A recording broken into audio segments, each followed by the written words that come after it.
এর প্রচুর আমাদের ইন্দ্রিয় অভিজ্ঞতার প্রচুর সীমাবদ্ধতা, যার জন্যে অনেক in the world of scientific discoveries তাদের মেশিনের সাহায্য নিতে হচ্ছে, বিভিন্ন মেকানিজমের সাহায্য নিতে হচ্ছে কোনো কিছুকে আরও গভীরভাবে জানার জন্য, উপলব্ধির জন্যে। সরাসরি তারা ইন্দ্রিয়ের দ্বারা উপলব্ধি করতে পারে না। এটা যদি সুতরাং এটা এত যদি লিমিটেশন থাকে, তাহলে আমাদের thought processes, faculties of our perceptions and intelligence also limited. সুতরাং সেটা দিয়ে আমি বুঝতে পারছি না অর্থ এই নয় তার উপরে ট্রুথ নেই, ঠিক আছে, হায়ার ট্রুথ নেই, কখনই নয়, বরং পূর্ণ মাত্রায় আছে, আমি বুঝতে পারছি না। এটা বুঝতে হবে। আমি যেটা বলছি কলেজ লাইফ যখন এইভাবে প্রশ্ন করলো, তাকে আমি সরাসরি বললাম তার দিকে তাকিয়ে, ধরো হঠাৎ কিছু তোমার হলো, তুমি মরে গেলে, তোমার এখানে সব দেহটা পড়ে আছে, দেহে তো সবই আছে, সেখানে চোখ, নাক, কান, ঠিক আছে, তোমার মাথা, এদিকে হার্ট, লাংস, কিডনি, ফিডনি, হাত, পা সবই আছে দেহটায়। সেই দেহটা মুখ নাড়িয়ে গর্বকারী বলতে পারবে আমি ভগবানকে মানি না, ভগবানকে আমাকে দেখিয়ে দিতে পারবেন, বিশ্বাস করিয়ে দিতে পারবে আমি ভগবানকে মানি না, বলতে পারবে না? কেন? ডিফেন্স উত্তর পেয়ে গেছি, স্বামীজি উত্তর পেয়ে গেছি। এগুলো কি আমাদের বলে? আমি তুমি যে শক্তি বলে আজকে তুমি ভগবানকে অস্বীকার করার চেষ্টা করছো, তিনি হচ্ছেন ভগবান। আজকে তুমি জীবন্ত দেহ, আজকে তুমি যেহেতু নিজে জীবন্ত আছো, তোমার মধ্যে জীবন আছে, প্রাণ আছে, তুমি মরদেহ নও, তুমি সব দেহ নয়, তুমি একটা জীবন্ত শরীর, তুমি বেঁচে আছো, তুমি একটা জীবন্ত মানুষ। সেই জন্যে তুমি অহংকার করে, একটুখানি অহংকার দেমাক দেখিয়ে গর্ব করে বলতে পারছো ভগবানকে আমি মানি না, ভগবান কোথায় আছেন আমাকে দেখিয়ে দিতে পারেন, বিশ্বাস করতে পারেন, আমি মানি না, আমাকে বিশ্বাস করিয়ে দিতে পারবেন? যে শক্তি বলে তুমি তাকে অস্বীকার করার চেষ্টা করছো, সেই শক্তি হচ্ছেন ভগবান, তোমার মধ্যে রয়েছে। আজকে তিনি যদি না থাকেন, তিনি যদি উইথড্র করে দেন মুহূর্তের মধ্যে, you just fall on the ground unconscious, not only unconscious, you are dead, you are a dead body. A dead body কখনো অহংকার করে বলবে না আমি ভগবানকে মানি না, ভগবানকে দেখিয়ে দিতে পারবে, বিশ্বাস করিয়ে দিতে পারবে। সুতরাং তুমি যে শক্তি বলে, যে জীবনী শক্তি তোমার মধ্যে রয়েছে, যে আত্মশক্তি বলে, যে আত্মা রূপে ভগবান তোমার মধ্যে অধিষ্ঠিত আছেন, তোমাকে বাঁচিয়ে রেখেছেন, যে শক্তি বলে তুমি ভগবানকে অস্বীকার করার চেষ্টা করছো, সেই শক্তি ভগবান। বুঝতে পারছো তো? এটা হচ্ছে মোহ। কি বলে আমাদের শাস্ত্রীয় পরিভাষায় বলা হয় মোহ।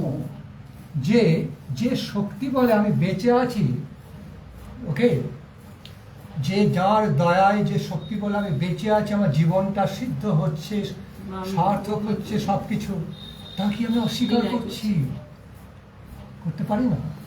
এটা বলার অর্থ হচ্ছে এইরকম, আমি দাদু দিদা ঠাকুরদাকে মানি না, ঠাকুরমা ঠাকুরদাকে মানি না, তা দেখেছি কোনোদিন? প্রপিতামহী এদিকে আমি কোনোদিন দেখেছি? আমি মানি না। আমি হাওয়াকে মানি না, আমি হাওয়া দেখিনি, গন্ধকে মানি না, আমি গন্ধ দেখি না। এগুলো বলবো আমি ফিল করছি ডাইরেক্ট, যাদেরকে তুমি ডাইরেক্ট ফিল করোনি, ডাইরেক্ট দেখোনি, আমি এমন কিন্তু থ্রু হাইপোথেসিস তোমাদের মানতে হবে আমি আছি, মানে আমার প্রপিতামহী ছিলেন, পিতামহী ছিলেন, মানতেই হবে। হ্যাঁ, ভগবান হচ্ছে নেচার, শুধু নেচার, ইউনিভার্স। হ্যাঁ, তো নেচারের জায়গা করছি আমরা। আর কিছু বলুন, তার আগে আমি একটু ব্যাক টু দি পয়েন্ট, তোমার কানেক্টিং টু এডুকেশন। ঠিক আছে, তুমি ল নিয়ে ভালো করে পড়াশোনা করতে চাচ্ছ, ভালো করে পড়াশোনা করো, সাইন করতে হবে লাইফে। আমার গুরু মহারাজ এক সময় সেই ব্রিটিশ যুগে বিএ কমপ্লিট করে ল নিয়ে পড়ছিলেন, করতে করতে নন কোঅপারেশনে যোগদান করে, পরবর্তী কথা বলছি, নন কোঅপারেশনে যোগদান করে। তো কনস্টিটিউশনে বড় প্রভাব আছে। তুমি যদি ভালো করে ভালো লয়ার হয়ে, ব্যারিস্টার সমতুল হয়ে যদি সংবিধানকে ইউটিলাইজ করে শিষ্টের পালন, দুষ্টের দমন যদি করতে পারো, সমাজকে যদি প্রতিপালন করতে পারো, শিষ্টের পালন, দুষ্টের দমনের মধ্যে দিয়ে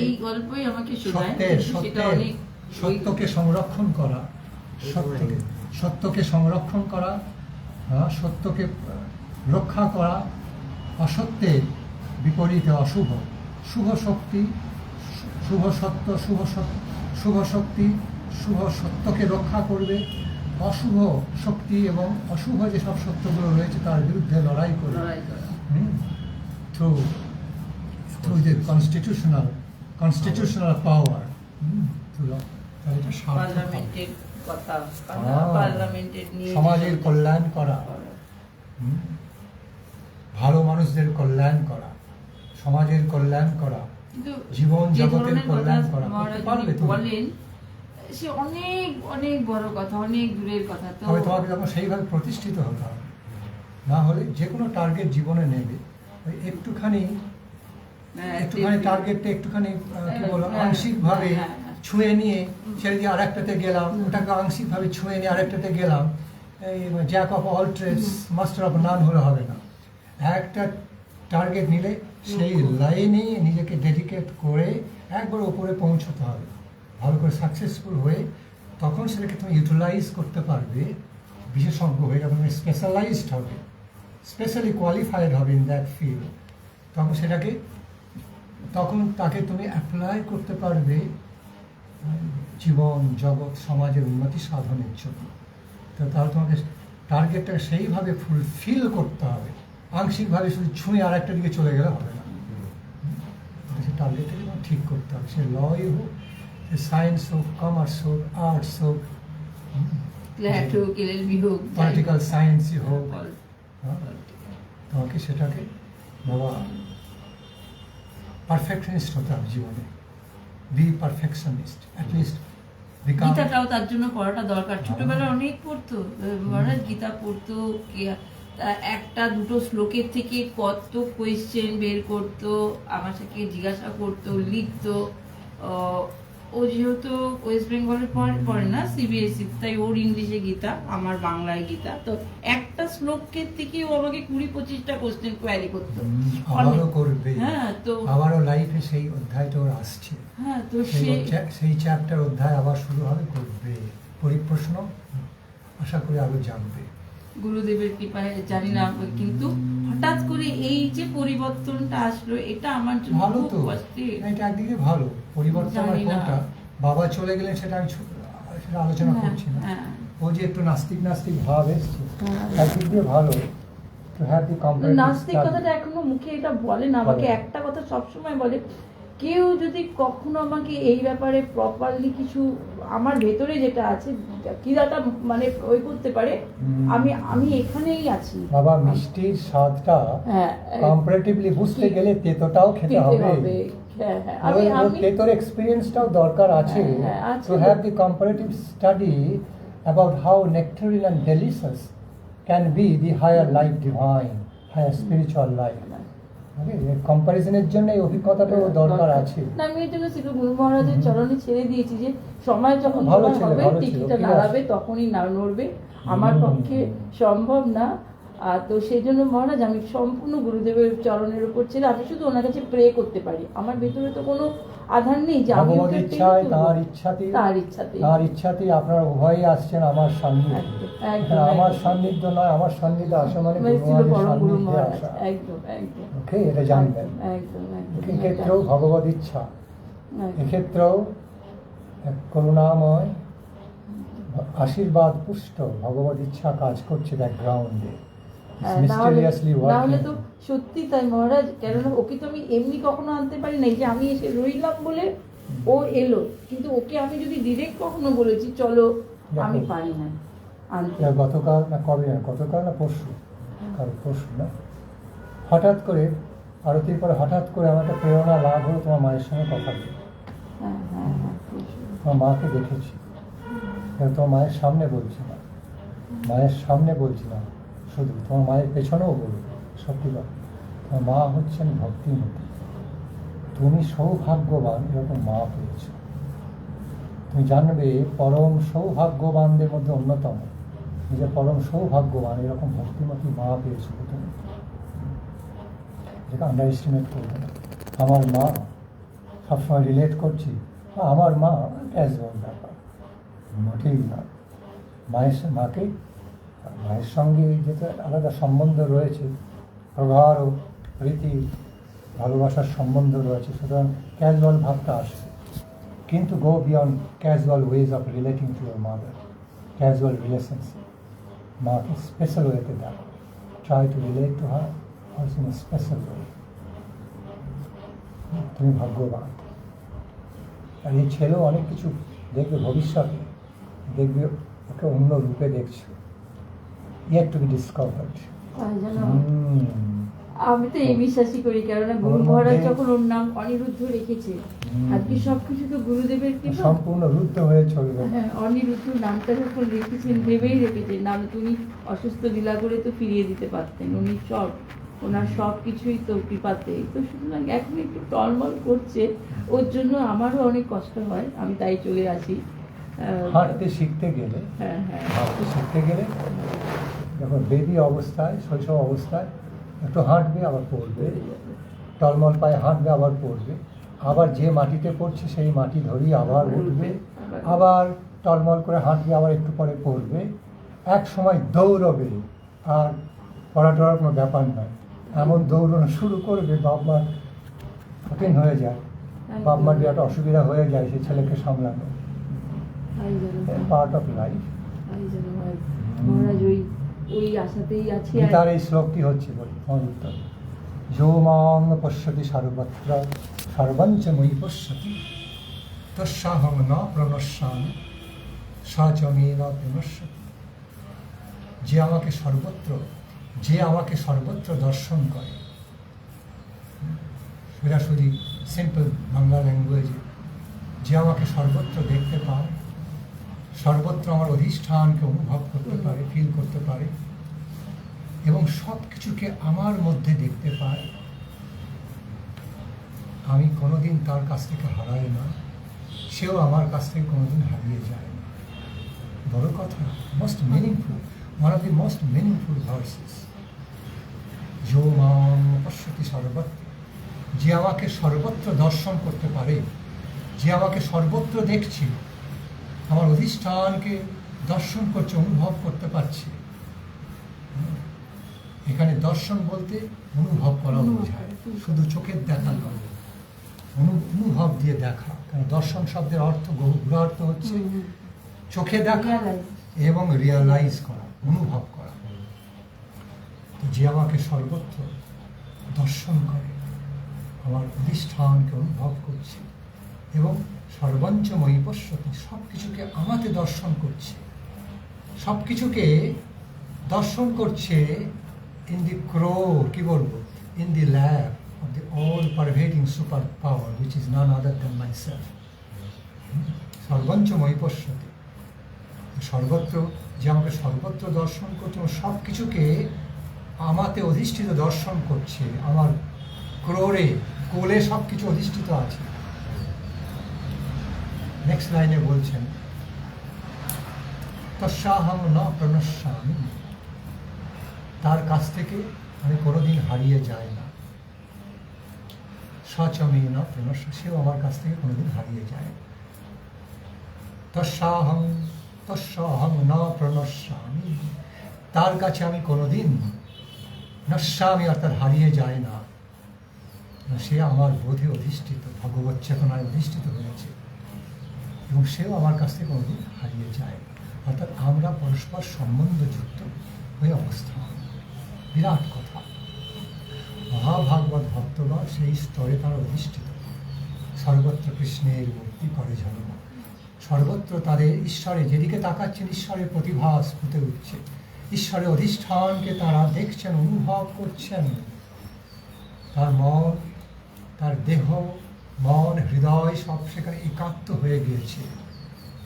সেই ওয়াননেস থেকে, এক্সিস্টেন্স অফ ওয়াননেস, অখণ্ড সত্তা থেকে, আত্মসত্তা থেকে, ইন কনজাংশন উইথ পরমাত্মা, পরমাত্মা যে সত্তা, সুতরাং তারা সেই প্রকার অখণ্ড আত্মিক সত্তা থেকে, সেই সত্তায় সেই লেভেলে প্রতিষ্ঠিত হয়ে সর্বত্র ঈশ্বরকে দেখছেন, অধিষ্ঠানকে অনুভব করছেন, ফিল করছেন, আনন্দে উদ্বেল হয়ে রয়েছেন।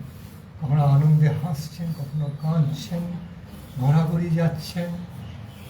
যারা সুপার নর্মাল লেভেলের, যারা সমস্ত জিনিয়াস হন, সুপার নর্মাল লেভেলের মানুষ, বাইরে থেকে দেখতে পাগলের মতো দেখতে লাগছে, কিন্তু এরা তো অ্যাবনর্মাল নয়, এরা সুপার নর্মাল। তাদের জন্য শ্লোকও আছে, পরিবদতু যত পরিবদতু যথা যথা তথায়ং।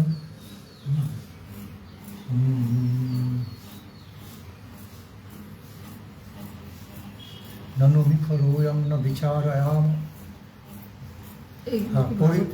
সার্বভৌমের রচিত শ্লোক। পরিবদতু জনু যথা তথায়ং ননু মুখরোয়ং ন বিচারয়াম। হরিরস মদিরা মদাতি মত্তা ভুবি বিলুঠাম নটাম নির্বিষাম। দিব্যন্মাদ দশাকে ব্যাখ্যা করে বলছেন, তারা কে কি ভাবলো, কে কি মনে করলো, কে হাসলো, কে পাগল বললো, কিছু গ্রাহ্য করেন না। এসব তারা কিছু মনেও করেন না। অন্য লেভেলে তারা বাস করছেন। অষ্টসাত্ত্বিক বিকার, ভগবত দিব্য ভগবত প্রেমানন্দের অষ্টসাত্ত্বিক বিকার ফুটে উঠছে প্রতিনিয়ত তাদের। এরা হচ্ছে মহাপুরুষ, মহাভক্ত, উত্তমাধিকারী ভক্ত। তবে এইসব লেভেল হচ্ছে এই লজিক্যাল অ্যানালিসিসের বহু ঊর্ধ্বে। এটা এখানে সময় না হলে উপলব্ধি কখনো লেভেল অফ রিয়ালাইজেশন, সেখানে কোনো হাইপোথেটিক্যাল অ্যানালিসিসের দরকার হয় না।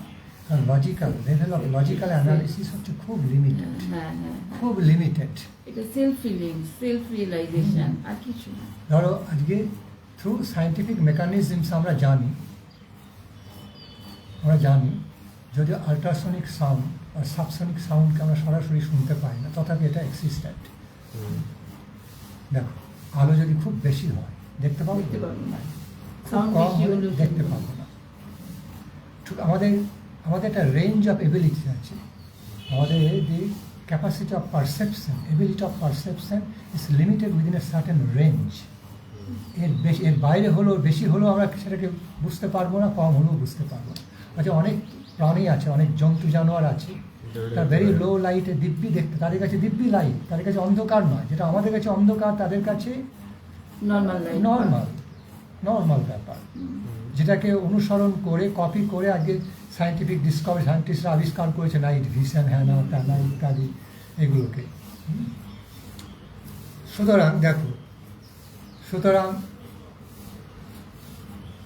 আল্ট্রাসনিক সাউন্ডকে আমরা শুনতে পাই না, সাবসনিক সাউন্ডও শুনতে পাই না। থ্রু মেকানিজম আমরা বুঝতে পারি এগুলি আছে, বহু জায়গায় অ্যাপ্লাইড হচ্ছে।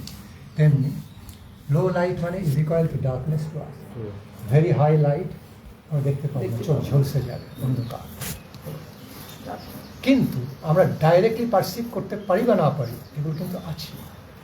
এরকম বহু সত্য এখনো, কি বল, so many dynamics of the truth, so many different dimension of the truth, অনেক কিছু আছে বিয়ন্ড আওয়ার পারসেপশন, বিলো আর বিয়ন্ড আওয়ার পারসেপশনস।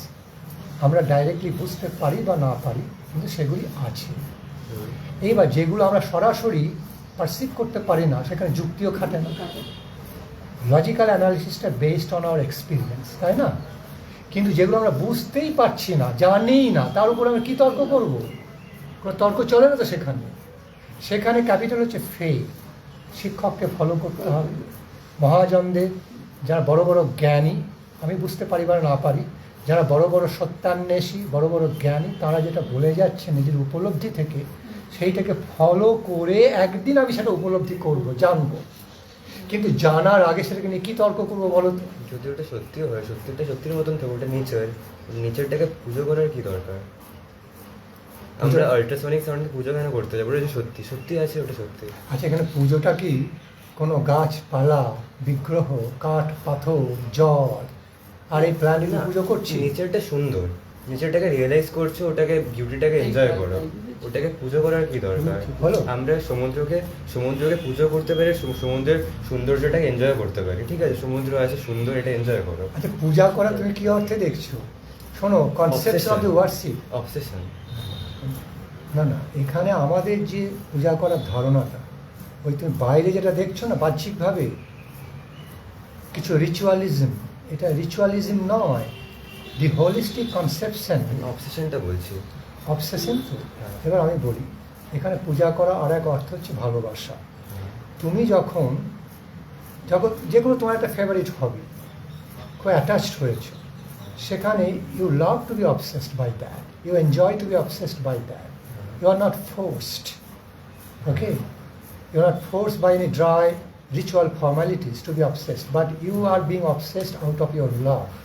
যদিও দি টার্ম অবসেশনের দু রকমের মানে আছে, একটা হচ্ছে নেগেটিভ মিনিং, একটা পজিটিভ মিনিং।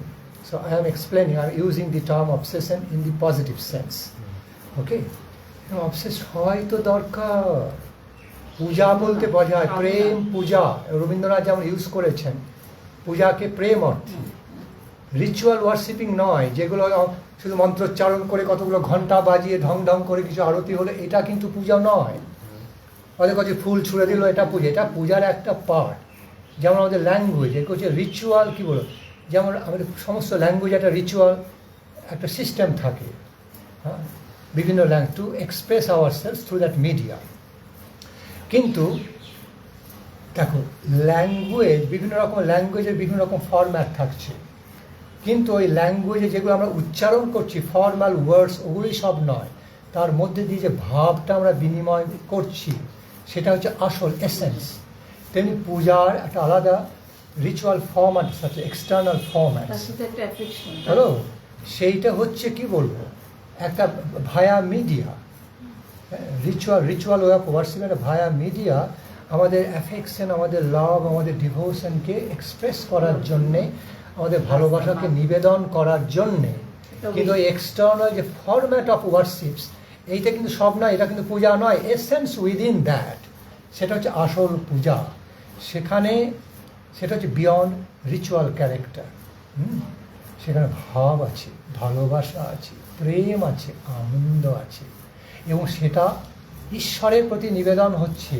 সে সমুদ্রের মধ্যে দিয়ে আর্যগণ, বড় বড় আর্য ঋষি, মুনি ঋষি, যোগীগণ, তারা পাহাড়কে পুজো করেছেন, সমুদ্রকে করেছেন, গাছকে করেছেন, আকাশকে করেছেন, বাতাসকে করেছেন, সূর্যকে করেছেন, কিন্তু এগুলোর ফর্মকে করেননি। এগুলোর মধ্যে দিয়ে ঈশ্বরকে পূজা করেছেন, ঈশ্বরের শক্তিকে। এটাকে বোঝার চেষ্টা করো। এরা হচ্ছে ভায়া মিডিয়া। সূর্যকে ওম জবা কুসুম শঙ্কাশং, হলো, যখন তুমি সূর্য প্রণাম করছো, ওম জবা জবা কুসুম শঙ্কাশং কাশ্যপেয়ং মহাদ্যুতিং ধন্তারিং সর্বপাপঘ্নং প্রণতোস্মি দিবাকরম। তো এর মানেটা কী দেখো, ওম জবা কুসুম শঙ্কাশং কাশ্যপেয়ং মহাদ্যুতিং ধন্তারিং সর্বপাপঘ্নং প্রণতোস্মি দিবাকরম। এখানে সূর্যকে প্রণাম করতে গিয়ে শুধু তুমি একটা বড় আগুনের গোলা, তোমার কাছে গেলে আমাকে পুড়িয়ে ফেলে দেবে, শুধু ওই কী বলে, তুমি অত্যন্ত বৃহৎ, অত্যন্ত তোমার উত্তাপ, অত্যন্ত আগুনের গোলার মতো প্রচুর লাইট, এই দিয়ে কিন্তু তার স্তব হচ্ছে না। তাকে তারা স্তব করছেন আধ্যাত্মিকভাবে, যেটা আমরা সূর্যের ক্ষেত্রে দেখতে পাচ্ছি, বুঝতে পারছি। তার ঊর্ধ্বে উঠে ভগবানেরই এক প্রকাশ, ভগবানের এক অপূর্ব শক্তির প্রকাশ রূপে সূর্যকে দেখে তার অ্যাজ এমব্লেম, এমব্লেম বলে প্রতীক। তো ভগবান মানে কে এখানে? এখানে হচ্ছে বিশ্বব্যাপী সুপার পাওয়ার, বিশ্বব্যাপী অখণ্ড অনন্ত অব্যয় সুপার পাওয়ার ব্রহ্ম। সেই ব্রহ্মশক্তির এক প্রকাশ স্বরূপে সূর্যকে তারা পূজা করছেন, এক প্রকাশ রূপে। সূর্য সেখানে, সূর্যের যে ফিগার, কেন করছে? আচ্ছা বলি, সূর্যের যে ফিগার, এটা হচ্ছে একটা এমব্লেম। দেশের পতাকাকে তুমি কেন স্যালুট করছো? রেসপেক্ট। রেসপেক্ট, এখানেও সেই রেসপেক্ট। দেশের পতাকাকে পুজো করছো, তুমি তো অন্য জায়গায় করছো না। এমনকি নিজের জীবনটাকে বাজি রেখে পর্যন্ত, জীবনের দাম অনেক বেশি জানো, মিলিটারি সোলজারের জীবনকে বাজি রেখে পতাকার মর্যাদা রাখছে। কেন করছে? এমব্লেম, দেশের প্রতীক। আপাতত দৃষ্টিতে পতাকাটা কি? একটা বাঁশ বা একটা লোহার ডান্ডা, তার উপরে কত কানিচুনি, একটা লোহার ডান্ডার উপরে এক ফালি কাপড়, রং চঙে, 3 রঙা কাপড়। এর ভ্যালুটা কি? কিছুই নেই, সামান্য ভ্যালু, অবজেক্টিভ সামান্য ভ্যালু। কিন্তু সে যেটা রিপ্রেজেন্ট করছে, সেটা হচ্ছে আসল value. Rank is but the Guinness stamp, man is the goal for that. যদি কোয়ালিফাইড মানুষ যদি না বসলো র্যাঙ্কের কোনো দাম নেই, তাই না? র্যাঙ্ক কতগুলো ফর্মালিটিস, সুতরাং এই সমস্ত নোটে যদি গভর্নমেন্টের সিগনেচার, গভর্নমেন্টের যদি ভ্যালিডেশন না থাকলো, গভর্নরের সিগনেচার, হ্যাঁ, গভর্নরের সিগনেচার, ফাইন্যান্স ডিপার্টমেন্টের সিগনেচার যদি নোটে না থাকলো, ওটা একটা কাগজ ছাড়া কিছু নয়, ভ্যালু নয়। আসল ভ্যালুটা কি? নোটের আসল ভ্যালুটা কি? সিগনেচারটা, ঠিক আছে, গভর্নমেন্টের স্যাংশন। এগুলোকে বুঝতে হবে। পতাকার আসল ভ্যালুটা কি? যেটা সেটা রিপ্রেজেন্ট করছে, সেটা হচ্ছে দেশাত্মবোধ, দেশপ্রেম রিপ্রেজেন্ট করছে ওই পতাকাটা সিম্বলিক্যাল ওয়েতে। তেমনি সূর্য, চন্দ্র, পাহাড়, সমুদ্রের যে উপাসনা এগুলো আমরা দেখি, বিশ্ব ব্রহ্মাণ্ডের যে উপাসনা, এগুলো হচ্ছে সিম্বলিক্যাল ওয়ার্শিপিং। এর মধ্যে দিয়ে এই বড় বড় মুনি ঋষি যোগীগণ যাকে উপাসনা করছেন, সে হচ্ছে স্বয়ং ভগবানকে, পরম ব্রহ্ম, পরমাত্মা ভগবানকে। ক্লিয়ার? আর কখনই মনে করবে না এই সমস্ত পাহাড়, পর্বত, সমুদ্র, এগুলোকে এত পুজো করার কি দরকার, গঙ্গা দেবী নদীকে পুজো করার কি দরকার। এর মধ্যে দিয়ে ঈশ্বরকে পুজো করছেন, এসেন্সটাকে রিলেট করতে হবে। একটা তো এইভাবে বুঝতে হবে। তো যদি কেউ মনে করে যে পুজো করছেন একটা মেটেরিয়াল বডিকে, একটা অবজেক্টকে, এদের জড়, একটা জড় অবজেক্ট, সেটা খুব ভুল ধারণা হবে। দেখো এখানে জড় চেতন তো অঙ্গাঙ্গি যুক্ত রয়েছে আমাদের দেহের মতো। আমাদের দেহটা দুয়ের সমন্বয়, spirit and matter, matter and spirit. এটার একটা জড়ীয় দিক আছে আর একটা স্পিরিচুয়াল দিক আছে। স্পিরিচুয়াল দিক হচ্ছে জীবনী শক্তি, যে প্রবাহ আমাদের দেহের মধ্যে আছে বলে আমরা বেঁচে আছি, এটা হচ্ছে spiritual aspect of our life. আবার এই স্পিরিটটা উইথড্র করলে যখন ডেড বডি হচ্ছে, এটা জড়দেহ, এটা হচ্ছে জড়। তো এই জড় দেহটা এক মুহূর্ত বেঁচে থাকতে পারে না। এর প্রতি কোষে কোষে যদি স্পিরিচুয়াল অ্যাক্টিভিটি না থাকে, এখানে স্পিরিট বলতে আমি এনার্জি বলছি, হ্যাঁ, এখানে যদি স্পিরিচুয়াল অ্যাক্টিভিটিস, এনার্জি যদি অ্যাক্টিভ না হয়, জীবনী শক্তি যদি ফ্লো না থাকে, প্রোটোপ্লাজম লেভেলে জীবনী শক্তি যদি অধিষ্ঠান না থাকে, এটা ডেড বডি হলো। তাহলে তুমি ভাবো তো, আমরা অত গর্ব করে বলে আমরা নিয়ন্তা, আমরা সব কিছু নিয়ন্ত্রণ করছি, নিজের লাইফটাকে নিজে নিয়ন্ত্রণ করতে পারি? তুমি নিজের দেহটাকে, আমি আমার দেহটাকে নিয়ন্ত্রণ করতে পারি পুরো? তোমার ব্রেনের মধ্যে কত কি ঘটে যাচ্ছে এই মুহূর্তে, সবটাকে আমরা বুঝতে পারছি, ডাইরেক্টলি জানতে পারছি, পারসিভ করছি। আমার নিজের দেহের মধ্যে, আমার নিজের দেহ, তার মধ্যে প্রতিনিয়ত সব কিছু কি ঘটে চলেছে। আমার নিজের দেহের মধ্যে তুমি জানো সৃষ্টি স্থিতি লয় প্রতি মুহূর্তে ঘটে চলেছে। কত সেল জন্মাচ্ছে, কিছুদিন মেনটেন হচ্ছে, আবার কত সে মরে যাচ্ছে, আবার new cell being replaced by the new cells, প্রতি মুহূর্তে ঘটছে নিউ সেলস।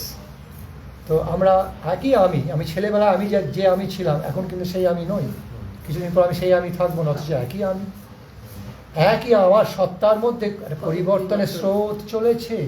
দুটোই সত্য, এগুলো আমার কন্ট্রোলে নেই, is control by the nature. And the nature, finally the nature is God.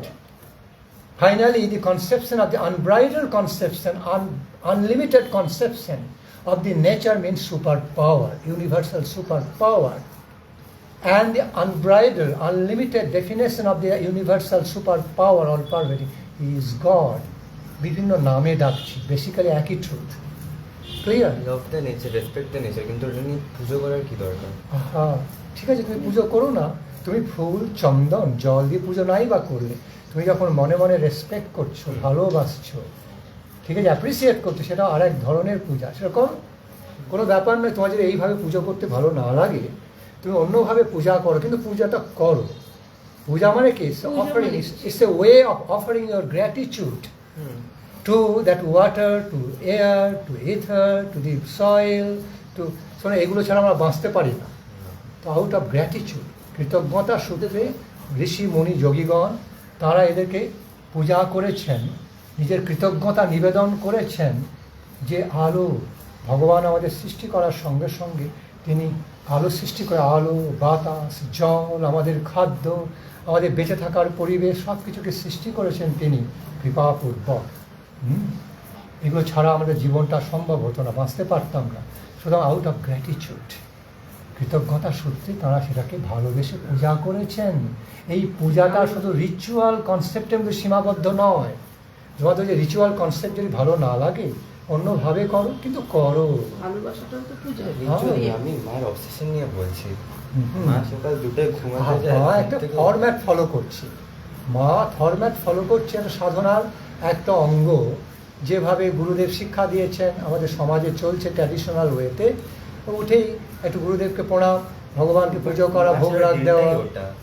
সারা দিনের কাজটাই ওটা, মায়ের ওটা অবসেশন। তো মায়ের যদি ভগবানকে ভালো লাগে, ভগবানের জায়গায় ভগবানকে রেসপেক্ট করো। মাকে বলবো অধ্যয়নের মধ্য দিয়ে, জপ অনুধ্যানের মধ্য দিয়েও, ভালো ভালো ডিভোশনাল সংস এগুলো শোনার মধ্যে দিয়ে, অনেক ভালো ভালো রাগ রাগিনী আশ্রিত রাধা কৃষ্ণের ভজন আছে, এইগুলোতেও নিয়োজিত থাকতে হবে। অর্চনের পাশাপাশি, অর্চন রূপ পূজার পাশাপাশি তার নাম সংকীর্তন হলো ওর ডিভোশনাল। occasion যেটা হয় না, যে আমি এই যে ধরুন রাত্রি 2টোর সময় গুরুদেবের কৃপায় রোজই ঘুম ভাঙে। এবার আমার তো একার টাইম ওকে ম্যানেজ করতে হয়, তো 2টো থেকে না 2:30 থেকে 4:30 বেজেই যায় আমার জবটা করে নিতে। জবটা আমার, ওরা আমার প্রতি অনেক রাগ বলে ওই প্রশ্ন। না ঠিকই আছে, রাগ করা স্বাভাবিক আছে।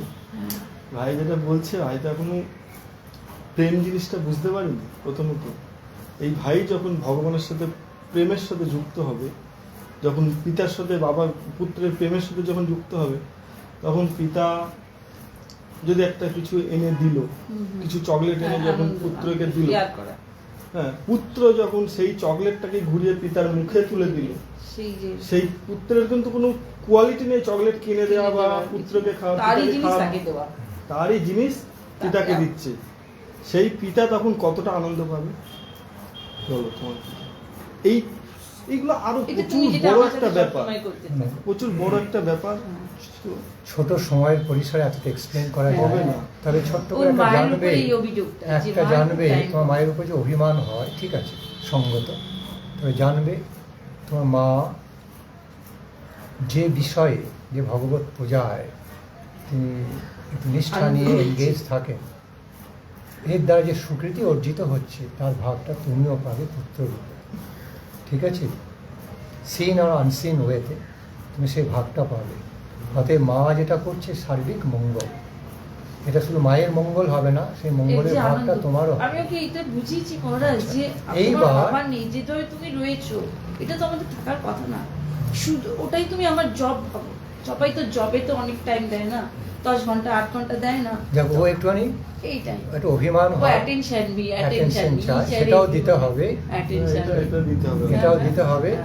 হ্যাঁ হ্যাঁ, আপনিও যেমন ভগবানের অংশ, আমি ভগবানের অংশ, আপনি অংশ, এও ভগবানেরই অংশ। এ সচেতনভাবে মানুক বা না মানুক, সত্যিটা সত্যি, আগে মানতো, সত্যিটা সত্যি, আমরা সকলেই হচ্ছি ভগবানের অংশ, ছোট্ট ক্ষুদ্র অংশ।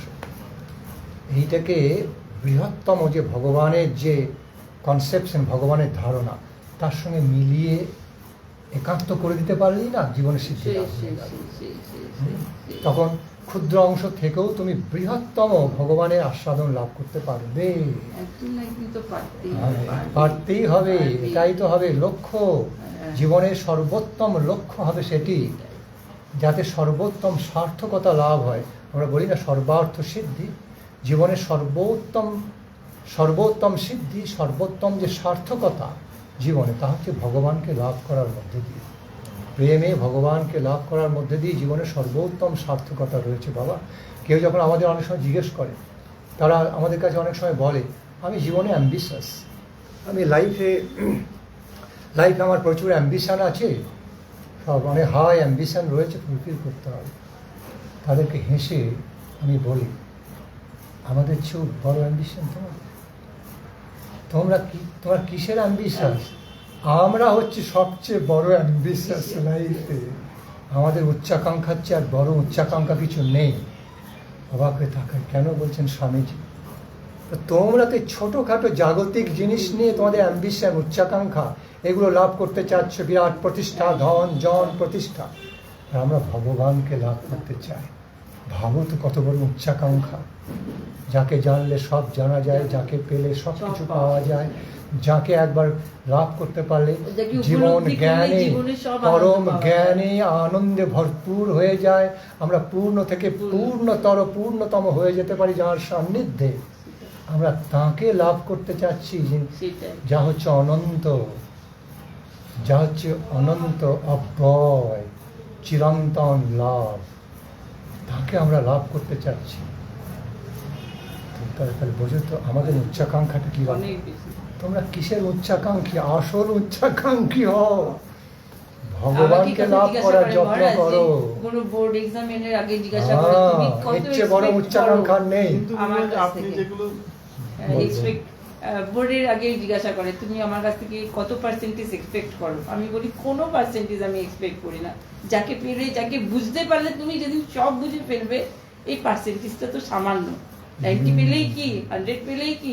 আমি কোনো টেনশনও করিনি, কোনোদিন আমি ওর পড়ার দিকেও লক্ষ্যও করিনি। এখানে সবই তো মর্টাল, আমি তো সবই জানি, তো হ্যাঁ, নশ্বর, জানি এই যে হ্যাঁ, জড়জাগতিক ব্যাপার। যেটা হলে আর যেটা আসল পেলে এত শাশ্বত আনন্দ। জীবনে লাভের দিকে যত্নবান হও। একদম। প্রকৃতি যারা বুদ্ধিমান, প্রকৃতি যারা জ্ঞানী, শাশ্বত সত্য, আমাদের জীবনে যে নিত্য, যে সবচেয়ে বৃহত্তম স্বার্থ, প্রকৃত যে স্বার্থ, শ্রেষ্ঠ স্বার্থ, সেই স্বার্থ লাভ করার জন্য যত্নবান হতে হবে। এই সবগুলো তো দুদিনের, আজ আছে কালকে নেই, ঠিক আছে, সব মরণশীল। আমাদের অমৃতময়, যা নিত্য অমৃতময় সম্পদ, যার আনন্দ, যার অমৃতময় জীবন, ভয় চলে যায়, কোনো ভগবত রকম দিব্য চিন্তা- প্রেমানন্দময় জীবন, সেই জীবন লাভ করতে ভগবানকে লাভ করে বাবা। তুমি একটা কমন সেন্স দিয়ে বিচার করো, এই ঈশ্বর সাধনার জগতে যারা এসছে, তার কেউ বোকা নাকি কেউ? তার কেউ জাগতিক জ্ঞানীগুণী যে কম নাকি কেউ? অনেক বড় তারা, বড় বড় জ্ঞানী মহাপুরুষ, বড় বড় পণ্ডিত ব্যক্তি, তার কমন সেন্সে কি হয়? তারা কি বোকামি করে এরকম একটা নিছক একটা কল্পনা বিলাস আর মিথ্যে ভাববাদের পেছনে জীবনটাকে ছুটিয়ে যাবে তারা? কখনো নয়। অ্যাকচুয়ালি মেটেরিয়াল স্কুলে পড়ছে তো, মেটেরিয়াল পরিবেশে অনেক রয়েছে। দিয়েছে। যদি সবাই ভগবানের পেছনে বসে থাকে তাহলে কি করে হবে? হ্যাঁ, মহাভারতেও তো না না না, ভগবানের কাছে বসে থাকবে না তারা। এই আমরা কি মনে হচ্ছে শুধু আমরা ওই মন্দিরের চারপাশে আর বিগ্রহ নিয়ে আমরা শুধু বসে আছি মনে আসছি? আমরা বিশ্ব সংসার চালাচ্ছি, হুম। মিশন চালাচ্ছি, সবটাই ভগবানের সেবার জগৎ, ভিন্ন ভিন্ন রূপে। মন্দিরে বিগ্রহ রূপেও পূজা করছি, অর্চনা করছি, করতে হবে, তার কীর্তনও করছি, এগুলো স্ট্যান্ডার্ড কোয়ালিটিতে করা দরকার। আমার সব মঠ মন্দিরে অনেক একটা ডিসকোয়ালিফাইড, মহারাজ একটু আগে বলেছিল যে সবের মধ্যে আমাকে দেখো, হ্যাঁ, বললেন না? এখানে মঠ মন্দিরে অনেক ডিসকোয়ালিফাইড লোক ঢুকে গিয়েছে, তারা ঠিকমতো সংকীর্তন করতে পারে না, পূজা করে, এটা আলাদা জিনিস। কিন্তু তা বলে ফাংশনগুলো যে ইউজফুলনেস নেই তা বলা যাবে না। ফাংশনগুলো তো হাই ইউটিলিটি রয়েছে, সদ্ব্যবহার রয়েছে, অর্চন করা এবং সংকীর্তন করা, প্রচার প্রসার করা। আজকে এত বড় সব বিশ্বব্যাপী শুধু এই যে সনাতন ধর্মের যে প্রচার প্রসার হচ্ছে, এটা কি শুধু নিছক মিথ্যা কল্পনাবিলাস ভাববাদের উপর হতে পারে? এখানে সত্য আছে, জ্ঞান আছে, সত্য আছে, বাস্তবতা আছে। ওকে, আজকে দেশ বিদেশ সব কৃষ্ণ ভক্ত হচ্ছে। আজকে আমাদের পরিবার হচ্ছে বিশ্ব জাগতিক পরিবার। কিছু অনুভব তারা করেছে বলে তো, তারা কিছু সলিড কিছু অনুভব এই দেখলে তোমার চোখের সামনে, এরা কত আনন্দ লাভ করছে শুনতে, অনুভব করছে, বুঝতে পারছে। এগুলো এগুলো এগুলো নর্মাল নয়, এগুলো হায়ার নর্মাল ওয়েজ। এগুলো সাধারণ ওই ক্যাজুয়াল নর্মাল মেটেরিয়াল ওয়েতে এগুলো সব বোঝা যাবে না। এরা ভক্ত হয়েছে, কিছু উন্নত কিছু অনুসন্ধান করছে, নিজের জীবনকে দান করেছে, সেইভাবে এনটিউন হয়েছে বলে আমার কথাগুলো অ্যাপ্রিসিয়েট করতে পারলাম। আমি যদি সাধারণ একজন পার জড়জাগতিক লোককে দেখে আমি এত সময় এনার্জি দেবও না তোমার কাছে। তোমার ক্ষেত্রে তোমার মা এত যে সময় এনার্জি দিচ্ছি না, আমাদের সময় এনার্জি ভ্যালু অনেক, কারণ আমরা অমূল্য সম্পদ নিয়ে কারবার করি। সুতরাং সামান্য নিরেট ওই স্থূল প্রকৃতিকেও জড়জাগতিক এলেও আমি সময় এনার্জি দেবো না, ওরা বুঝতেও পারবে না, তাই না? দিয়ে লাভও নেই। ওইটাই আমি বলছি, ভাইকে প্রথমত বুঝতে হবে আমি কে। আত্মজ্ঞান যদি ভাইয়ের মধ্যে না আসে, আমি আমার উদ্দেশ্য কি, মানুষের জন্মের উদ্দেশ্য না বুঝলে আপনি যে ভক্তির কথা বলছেন মাথা দিয়ে সব বাইরে চলে যাবে। প্রকৃত আমি কে, উন্নত আমি কে, এই জড়জাগতিক আমার যে কনসেপশন, হ্যাঁ, ভগবানকে লাভ করা, প্রেমানন্দে নিত্য প্রেম সেবায় প্রেম ভরে ভগবানকে লাভ করা, ভগবানের সেবায় নিয়োজিত হয়। এক কথায় বুঝতে পারবে সবার উদ্দেশ্যে তাই। চরম হওয়া উচিত, যে নিত্য প্রেমানন্দে বিভোর হয়ে নিত্য প্রেম সেবায় নিয়োজিত হওয়া।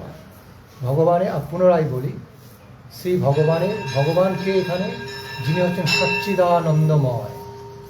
ভগবান বলতে ওই একটা কোথায় একটা বিগ্রহ দেখলে, একটা পুতুল পুজো দেখলে তাকেই ভগবান বলে সব পুজোকে, এইটা নয়।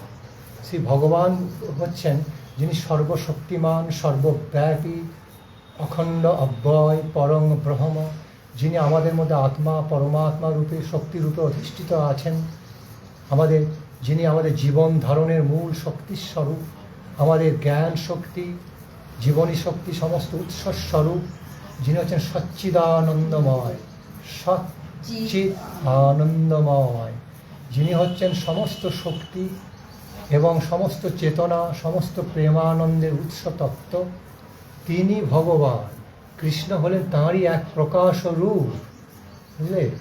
সুতরাং সেই ভগবানকে সাধনা করার আগে, ভগবত আরাধনার আগে ভগবানের কনসেপশন, তত্ত্বকে বুঝতে হবে। তো তত্ত্বকে বুঝে তুমি যখন জানবে কাকে পুজো করছি, কাকে আরাধনা করছি, তখন সেটা সার্থক হবে।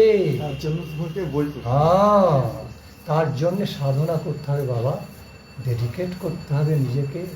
যেমন প্রাইমারি লেভেলে, একটা পোস্ট গ্র্যাজুয়েশন লেভেলে একটা সায়েন্সের বুক দিলে, সে দেখতেও পাচ্ছে, বড় করে পড়ছে, কিছু বুঝতে পারবে না। আচ্ছা, সেই বইটাই তুমি পোস্ট গ্র্যাজুয়েশন লেভেল দেখছো, ওই বই থেকে তুমি কত কি লাভ করতে পারবে, কত আনন্দ পাবে। সেই বইটা তোমার কাছে কতগুলো কালি ছোপ মার্কা, কতগুলো পৃষ্ঠা শুধু নয়, তার মধ্যে জ্ঞান ভাণ্ডার আছে, যেটা যে বুঝবে না তার কাছে ওটা একটা শুধুমাত্র বই, তার এত ওজন আছে, এই তার সাইজ হলো এইরকম, তার এত ওজন রয়েছে, কতগুলো পাতা, এবং তার মধ্যে কিছু কালির ছোপছাপ, কিছু প্রিন্ট রয়েছে, এর বেশি কিছু নয়। একই তো মানুষ, কত তফাৎ সেখানে। তেমনি বাবা, যখন তোমার চোখ যখন খুলবে, জ্ঞানচক্ষু উন্মিলিত হতে শুরু করবে, যখন উন্নত অনুভব সাধনার মধ্যে দিয়ে জাগ্রত হতে শুরু করবে, তোমার জগৎটা পাল্টে যাবে। তখন তুমি ভাববে আমি কী দেখছিলাম এতদিন ধরে। তো অনেক কিছু দেখার রয়েছে, অনেক কিছু জানার আছে, অনেক কিছু বোঝার আছে। এটা হবে, এবং এর চূড়ান্ত ফুলফিলমেন্ট হচ্ছে প্রেমানন্দে বিভোর হয়ে, প্রেমানন্দে আবিষ্ট হয়ে ভগবানের নিত্য প্রেম সেবায় নিয়োজিত থাকা। এর চেয়ে আর বড় স্বার্থ কিছু নেই। তার বিনিময়ে তুমি যেটা পাবে না, পূর্ণতা, অখণ্ড পূর্ণতা, পরম আনন্দ। সে আনন্দের সীমা পরিসীমা নেই, ভাষায় তুমি প্রকাশ করতে পারবে না। গীতার অন্যতম সার কথা গুরু মহারাজ বলতেন, কর্মের মুক্তি জ্ঞানে, আর জ্ঞানের মুক্তি প্রেমে। গীতায় কর্মযোগের কথা ভগবান বলেছেন, যোগের কথা বলেছেন, জ্ঞানযোগের, কিন্তু সর্বশেষে সব কিছুর পরিপূর্ণতা প্রাপ্তি হচ্ছে প্রেমে, ভগবত প্রেমানন্দে। কেউ বড় কর্মবীর হলো, দেখো জীবনে যদি তোমাকে কেউ জিজ্ঞেস করে, আমাদের কেউ যদি জিজ্ঞেস করে তোমার জীবনে পরম লক্ষ্য কী, সেটা উত্তর হবে সুখ আনন্দ লাভ করা। এখানে কেউ দ্বিমত হবে না। বহু ক্ষেত্রে তো বিভিন্ন রকম ওপিনিয়ন হবে, আমি এটা চাই, ওটা চাই, ওটা ভালোবাসেন, কিন্তু জীবনে যে আমরা শ্রেষ্ঠ সুখ আনন্দ লাভ করতে চাই, এটাই যে জীবনে আমাদের শ্রেষ্ঠ লক্ষ্য, এতে কিন্তু কোনো কারোর দ্বিমত হবে না। এটা হচ্ছে কমন গোল, এভরিওয়ানস কমন ইউনিভার্সাল গোল। এবার সেই সুখ আনন্দের বিভিন্ন স্টেজ আছে, বিভিন্ন ধরন, বিভিন্ন ফর্ম, বিভিন্ন আস্বাদ, বিভিন্ন ডাইমেনশনস আছে, কিন্তু চরমে আমরা সকলেই যেটা চরমে আমরা খুঁজছি, চরমে যেটা পেতে চাই, সেটা হচ্ছে সর্বোত্তম সন্তোষ, পরম আনন্দ, সর্বোত্তম সুখ আনন্দ, দিব্য আনন্দ। আর ভগবান হলেন সেই দিব্য প্রেমানন্দ স্বরূপ। আনন্দ ব্রহ্মণো বিদ্যান ন বিভেদি কুতশ্চন। এগুলো ভগবানের একটা ডেফিনেশন বলছি। ভগবান বলতে একটা পুতুল খাড়া করে দিয়ে দুটো ঘন্টা বাজিয়ে একটা আরতি, এই তো ভগবানের পুজো নয়, এটা ঈশ্বর সাধনা নয়। ভাবের মধ্যে দিয়ে, অনুধ্যানের মধ্যে দিয়ে, তাকে অনুভব করার মধ্যে দিয়ে, উপলব্ধির মধ্যে দিয়ে যে ভগবত সাধনা, ভালোবাসার মধ্যে দিয়ে, ভালোবাসাময় অনুভূতির মধ্যে, যে আসল ঈশ্বর সাধনা। ওকে, এই সাধনাটাকে আনতে হবে জীবনে। আমরা সেটা অ্যাপ্লাইও করছি। দেখো, আমরা মঠ মন্দির করছি, সারা বিশ্ব জুড়ে প্রচার প্রসার করছি, হরিকথা বলছি, এইভাবে বলছি হরিকথা, কত মানুষজন অনুপ্রাণিত হয়ে আস্বাদন লাভ করে এগিয়ে আসছে, এমনি এমনি আসছে? বলো, কষ্টার্জিত টাকা পয়সা এমনি এমনি টাকা পয়সা ঢালবে? কেউ এমনি এমনি দেয়? কিছু তারা পাচ্ছে, কিছু অনুভব করছে, বুঝতে পারছে যে বাস্তব জিনিস। ঠিক আছে, এটাকে তাদের মাথায় হাত বুলিয়ে কিছু কি বলে তাদেরকে ঠকিয়ে চালাকিবাজি করে একটা কিছু ভালো করে বুঝিয়ে তার ব্রেন ওয়াশ করে মোহগ্রস্ত করে করা হচ্ছে। এটা হয় না এটা, কারণ এরা সমস্ত বড় বড় জ্ঞানী, যেসব ঈশ্বর সাধনার পথে যারা এসেছে, বড় বড় বুদ্ধিমান জ্ঞানী, সাধারণও রয়েছে, সাধারণ পর্যায়ে মানুষজন আছে যারা অত জ্ঞানী বুদ্ধিমান নয় কিন্তু হৃদয়বান, আবার বড় বড় জ্ঞানী গুণী মহাপুরুষ যারা জীবনে খুব সাকসেসফুল, তারা সমস্ত ভগবত সাধনার পথে এসছেন, তারা বিহ্বল হয়ে গিয়েছেন, তারা এসে তারা ওভারওয়েলমড হয়ে গিয়েছেন, ধন্যাতি ধন্য বোধ করেছেন, যখন সেই অনুভূতি লাভ হতে শুরু করেছে, উপলব্ধি যখন প্রকৃত উপলব্ধি যখন আসতে শুরু করেছে, যখন তারা বুঝতে পারছে আমি লাভ করছি অপ্রাকৃত সম্পদ, ধন্যাতি ধন্য বোধ করছেন, আনন্দে ভরপুর হয়ে যাচ্ছেন, পরিপূর্ণ। এই যে আনন্দময় পরিপূর্ণতা বোধ, এটা জড়জাগতিক ক্ষেত্রে আসে না বাবা, আসবে না, কোনোদিনই আসবে না, মরণশীল সীমাবদ্ধ ক্ষেত্রে আসবে না। এটা একমাত্র আসে ঈশ্বর সাধনার মধ্যে দিয়ে। আমি যে কথাগুলো বলছি আমার নিজের অনুভূতি থেকে বলছি। আমরা হলাম সত্যবাক, সত্য উপলব্ধি থেকে নিয়ে বলছি, তুমিও পারবে। সুতরাং বললেন গীতার অন্যতম সার কথা, সমস্ত কর্মের মুক্তি জ্ঞানে, জ্ঞানের মুক্তি প্রেমে চরণে। এখানে একটু কাব্যিকভাবে বলা হচ্ছে, এখানে মুক্তি বলতে সার্থকতা। যে যত বড় কর্মবীরই হোক না, যে যত বড় বড় কর্মী হোক, তার জীবনে যদি সুখ শান্তি আনন্দ প্রেম যদি না আসে, কোনো দাম আছে? মূল্য নেই। বিরাট কর্মবীর অশান্তিতে ভুগছে, জীবনটা অশান্তিতে ছেয়ে রয়েছে, দুঃখে ভরে রয়েছে, দুঃখে ভরে, দুঃখ কষ্টে ভরে রয়েছে, মনে হচ্ছে সুইসাইড করি। সে কর্মের কোনো কর্মবীর হওয়ার বিশেষ কিছু দাম আছে? আছে। সে তার কর্মবীরত্বে সে বড় কর্মী হওয়ার দাম আছে, তার কিছু সুফল আছে সমাজের ক্ষেত্রে, কিন্তু এটা সর্বোত্তম সুফল আনতে পারে না। আবার জ্ঞানের আলোক ছাড়া কেউ যদি কর্ম করে, সে নিজে জানে না সে ভালো করছে কি মন্দ করছে। সুতরাং কোনো কর্ম শুদ্ধ বা সার্থক হতে পারে না, কোনো কর্ম ঠিকমতো কোয়ালিফাইড হয় না, সার্থক হয় না, যদি সেখানে জ্ঞানের আলোক না থাকে। সুতরাং every activities of our life guided by the lights of knowledge. I repeat, all the activities of our life which are guided by the lights of knowledge, সেটা সার্থক। কিন্তু জ্ঞানের আলোকবিহীন হয়ে, অজ্ঞানতা হয়ে, অজ্ঞানে ভরে থেকে কেউ যদি কর্ম করে, সে মন্দ কর্ম করে, খারাপ করবে কিন্তু ভালো করতে পারবে না, নিজে জানি না সে ভালো কর্ম করছে কি মন্দ। সেজন্য কর্মের জন্য জ্ঞানের আলোকের দরকার, জ্ঞানের আলোকে উদ্ভাসিত হয়ে কর্ম হওয়া দরকার। যে যত বড় জ্ঞানী হোক, বড় বড় প্রফেসর, জীবনে অনেক কিছু পেয়েছে, জীবনে সুখ নেই, আনন্দ নেই, আনন্দের কারণ তার জীবনটাও বৃথা। জীবনের সর্বোত্তম লক্ষ্য হচ্ছে আনন্দ, সে আনন্দস্বরূপ, শুধু আনন্দ না, পরমানন্দস্বরূপ, দিব্য পরমানন্দস্বরূপ হচ্ছেন ভগবান, সচ্চিত আনন্দ বিগ্রহ। আমার কথা নয়, শাস্ত্রের কথা।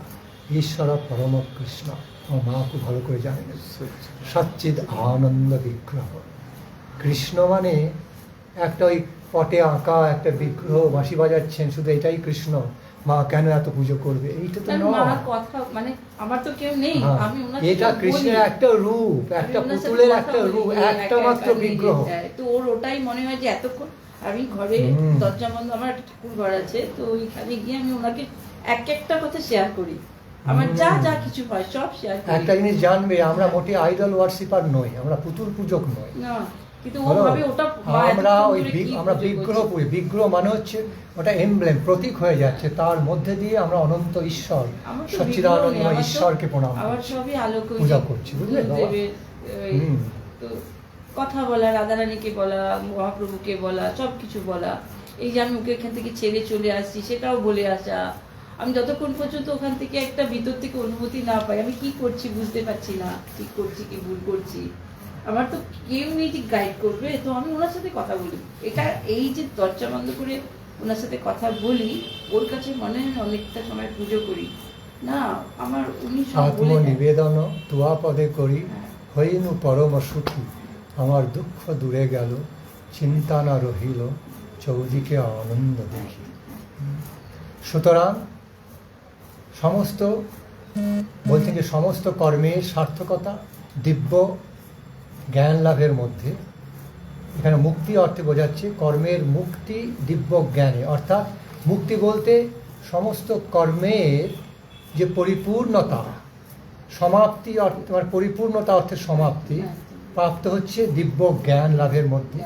সমস্ত জ্ঞানের যে পরিসমাপ্তি পরিপূর্ণতা মুক্তি, এই অর্থে তার লিবারেশন ঘটছে ভগবত প্রেমের মধ্যে দিয়ে।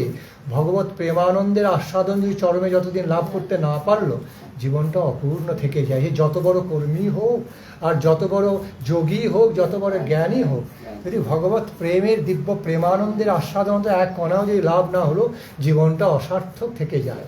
সেই জন্য সমস্ত কর্ম, যোগ, জ্ঞানের সিদ্ধি, সার্থকতা প্রেমানন্দের আস্বাদের লাভের মধ্যে দিয়ে। তুমি লেখাপড়া করছো, জীবনে যা কিছু, কিন্তু পরম লক্ষ্য তোমার কিন্তু আনন্দ লাভ করা, পরম সুখ আনন্দ লাভ করা।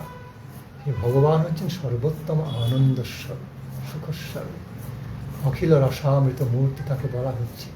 তাকে তার ডেফিনেশনস, এগুলো তার ডেফিনেশনস দেখো, একাধবার না, অনেকভাবে বলা হচ্ছে। সচ্চিদানন্দময়, সচ্চিদ আনন্দময় বিগ্রহ। তার অন্য ডেফিনেশন রূপ গোস্বামী দিচ্ছেন, অন্য অপূর্ব definition. Krishna is equal to অখিল রসামৃত মূর্তি। ভালো করে বাংলা বুঝলে, সংস্কৃত ভাষা বাংলা তুমি বুঝবে। অখিল রস অর্থাৎ আনন্দ দিয়ে যার মূর্তি গড়া, তিনি হচ্ছেন কৃষ্ণ। অখিল মানে অনন্ত, যিনি অনন্তের মূর্তিমন্ত বিগ্রহ। অনন্ত যার বিগ্রহ হলো অনন্ত আনন্দময়, অনন্ত আনন্দ, অনন্ত রস দিয়ে যার মূর্তি গড়া, যার রূপ গড়া, অন্য ভাষায় যিনি হচ্ছেন অনন্ত আনন্দের সমাহার, অনন্ত আনন্দের, অনন্ত রসের সম্মিলিত তনু, সম্মিলিত রূপ, তিনি হচ্ছেন কৃষ্ণ। অন্য ডেফিনেশন হচ্ছে অনন্ত কল্যাণ গুণখনি। ভগবান ইজ ইকুয়াল টু অনন্ত কল্যাণ গুণখনি। অনন্ত কল্যাণ, মঙ্গল এবং গুণের, অপূর্ব গুণের খনিস্বরূপ। হ্যাঁ, অপর ডেফিনেশন হচ্ছে ভগবান মানে হচ্ছে ভজনীয় গুণ বিশিষ্ট। জীব গোস্বামী দিচ্ছেন যে ভগবানকে সঠিকভাবে প্রকৃতভাবে যদি একটু উপলব্ধি করা যায় না, একটু যে টেস্ট আসে, তাকে ভজন না করে থাকতে পারা যায় না। তিনি হচ্ছেন ভগবান। ভজন সব মানে ভজনীয় গুণ বিশিষ্ট ইতি ভগবান। একটু তার আস্বাদন যদি লাভ করা যায় কৃষ্ণের, কৃষ্ণের বংশী ধ্বনি একটু যদি আস্বাদন লাভ করতে পারো, রাধা কৃষ্ণের আনন্দের রসে যদি একটু কণাও যদি আস্বাদন করতে না পারো, যদি আস্বাদন করতে পারলে, যদি সেই সৌভাগ্য জীবনে হলো একটু কণা মাত্র, তখন তাকে ভজন না করে থাকতে পারা যাবে না। তাকে বাদ দিয়ে জীবন যাপনই করতে পারবে না। গুরুদেব ছাড়া তাকে বাদ দিয়ে বাঁচতে পারা যায় না। গুরুদেব ছাড়া কি হয়? এটা কি সম্ভব হয়? আমরা তো গুরুদেবের কৃপা পেয়েছি। আমি তো গুরুদেবকে মনে মনে যা বলি, অবশ্যই সদ্গুরু হচ্ছেন হ্যাঁ আমাদের বিরাট বন্ধু, আমাদের গার্ডিয়ান। আমিও কি গল্প করি, আমি গুরুদেবকে যা মনে মনে বলেছি। আমি আপনাকেও কত ভয় পাইছি, আপনি কখনো আসতে পারেন, আপনাকে আমি দূর থেকে মন্দিরে মনে মনে বলেছি যে অনিরুদ্ধ যদি কখনো আসে আপনি কৃপা করবেন। ভগবান সেটা আমি আমাকে এটা মনে বলেছেন। মনে বলেছি। আমি কোনোদিনও কাউকে না, কোনো গুরু মহারাজের সামনে আসতে পারতাম না। কোনোভাবে আপনার কথা ভগবান শুনেছেন, হ্যাঁ। আমাকে প্রেরণা দিয়েছেন হৃদয়ে, যার জন্য আমি আপনাকে আপনি না আসলে তো আমি বলতেও পারতাম না, কিন্তু মনে মনে বলেছি। এবং সেই সূত্রে আজকে ও একদম, এখানে। হ্যাঁ, ও এলো, এখানে এলো। এইভাবেই তো হয়, কার্যকারণ আরতির সূত্রে। সময় আমি এই প্রার্থনা আপনাকেও যেমন করতাম মনে মনে, আমি আমার গুরু মহারাজকে যা যা কথা মনে মনে বলেছি। তাই তাই জিনিস গুরুদেব আমাকে স্বয়ং দেখো আপনার বলেছেন। গুরুদেব, আমরা হচ্ছে গুরু ভ্রাতা, তো আমরা এক অভিন্ন, একদম একদম হ্যাঁ, একই পিতার সন্তান হ্যাঁ, আমরা। সন্তান। তিনি আমার জ্যেষ্ঠ দাদা, আমার বড় দাদা ছিলেন ছোট ভাই, হ্যাঁ। কিন্তু একই পিতার সন্তান আমরা, কিন্তু অভিন্ন সেই অর্থে, হ্যাঁ। সহোদর সহোদর আমরা, গুরু ভ্রাতা, শুধু আমাদের অভিন্ন হৃদয় সম্বন্ধ। আমি এই জিনিসটা অনিরুদ্ধকে বুঝিয়েছি। হয়তো আমি তখন, উনি যখন এখানে ছিলেন, আমি তখন অন্য ফিল্ডে ব্যস্ত, আচ্ছা ইন্টারন্যাশনাল ফিল্ডে তখন হ্যাঁ, প্রচারে ব্যস্ত প্রচারে ছিলাম। সেই সময় এখানে সবসময় আসা হতো না। মাঝে মাঝে যখন আমি আসতাম ইন্টারন্যাশনাল ফিল্ড থেকে এখানে, আমি এখানে দর্শন করে যেতাম, ইয়ে করতাম। আমি গুরু মহারাজকে একদম হ্যাঁ, শেষ সময় সবসময় পেয়েছি। এখানে থাকা সম্ভব হয়নি, কিন্তু মনে প্রাণে আমি হচ্ছে এখানকার পার্মানেন্ট বাসিন্দা। হ্যাঁ। আর আমি সেই গল্প শুনেছি যে পরম গুরু মহারাজ তো কত স্নেহ ধরে আপনাকে নিজে করে তৈরি করে তুলেছে। আমি এই গল্প একই ট্রাস্ট বোর্ডে আমি হচ্ছে অ্যাপয়েন্টেড ট্রাস্টি। হ্যাঁ, যে ট্রাস্ট বোর্ডে ছিল গুরু মহারাজ, পরমানন্দ ছিল গুরু মহারাজ, গোবিন্দ গোস্বামী মহারাজকে ট্রাস্টি অ্যাপয়েন্ট হ্যাঁ। করে গিয়েছিলেন, একই ট্রাস্ট বোর্ডে আমাকেও তিনি ডাইরেক্টলি করে গেছে। ট্রাস্টি করে গিয়েছেন, ডাইরেক্টলি অ্যাপয়েন্টেড, হ্যাঁ। directly appointed by Sri founder Acharya of ওনারা Chaitanya তো Saraswati সেই- Math, সেই appointed trustee। শুধু আমরা একই near and deer family. family। শুধু আমার সঙ্গে কানেকশন হওয়া মানে সে আপনার গুরুদেবের সঙ্গে অভিন্নভাবে কানেকশন হওয়া, সেজন্য তো আপনি পরম নিজে গুরুদেবের বললেন যে, সঙ্গে। তো আমি দেখেছি এটা, আমি অনিরুদ্ধকে বলি যে আমিও গুরু মহারাজকেও কখনো নিজে ডিরেক্ট কিছু বলতে পারিনি, আমি চুপই থাকতাম, কিন্তু মনে যা বলতাম ভক্তরা বা ওনারা যার সামনে বলতো উনি সব সময় সেই জিনিসগুলো গ্র্যান্টেড হয়ে যেত। অনিরুদ্ধ পূজাতে প্রচুর আপত্তি, তো আমি অনিরুদ্ধ অনিরুদ্ধ একটা কি? ভাষা দিয়ে হ্যাঁ, বুঝলে হ্যাঁ। খুব বুঝতে পারবে ভালো।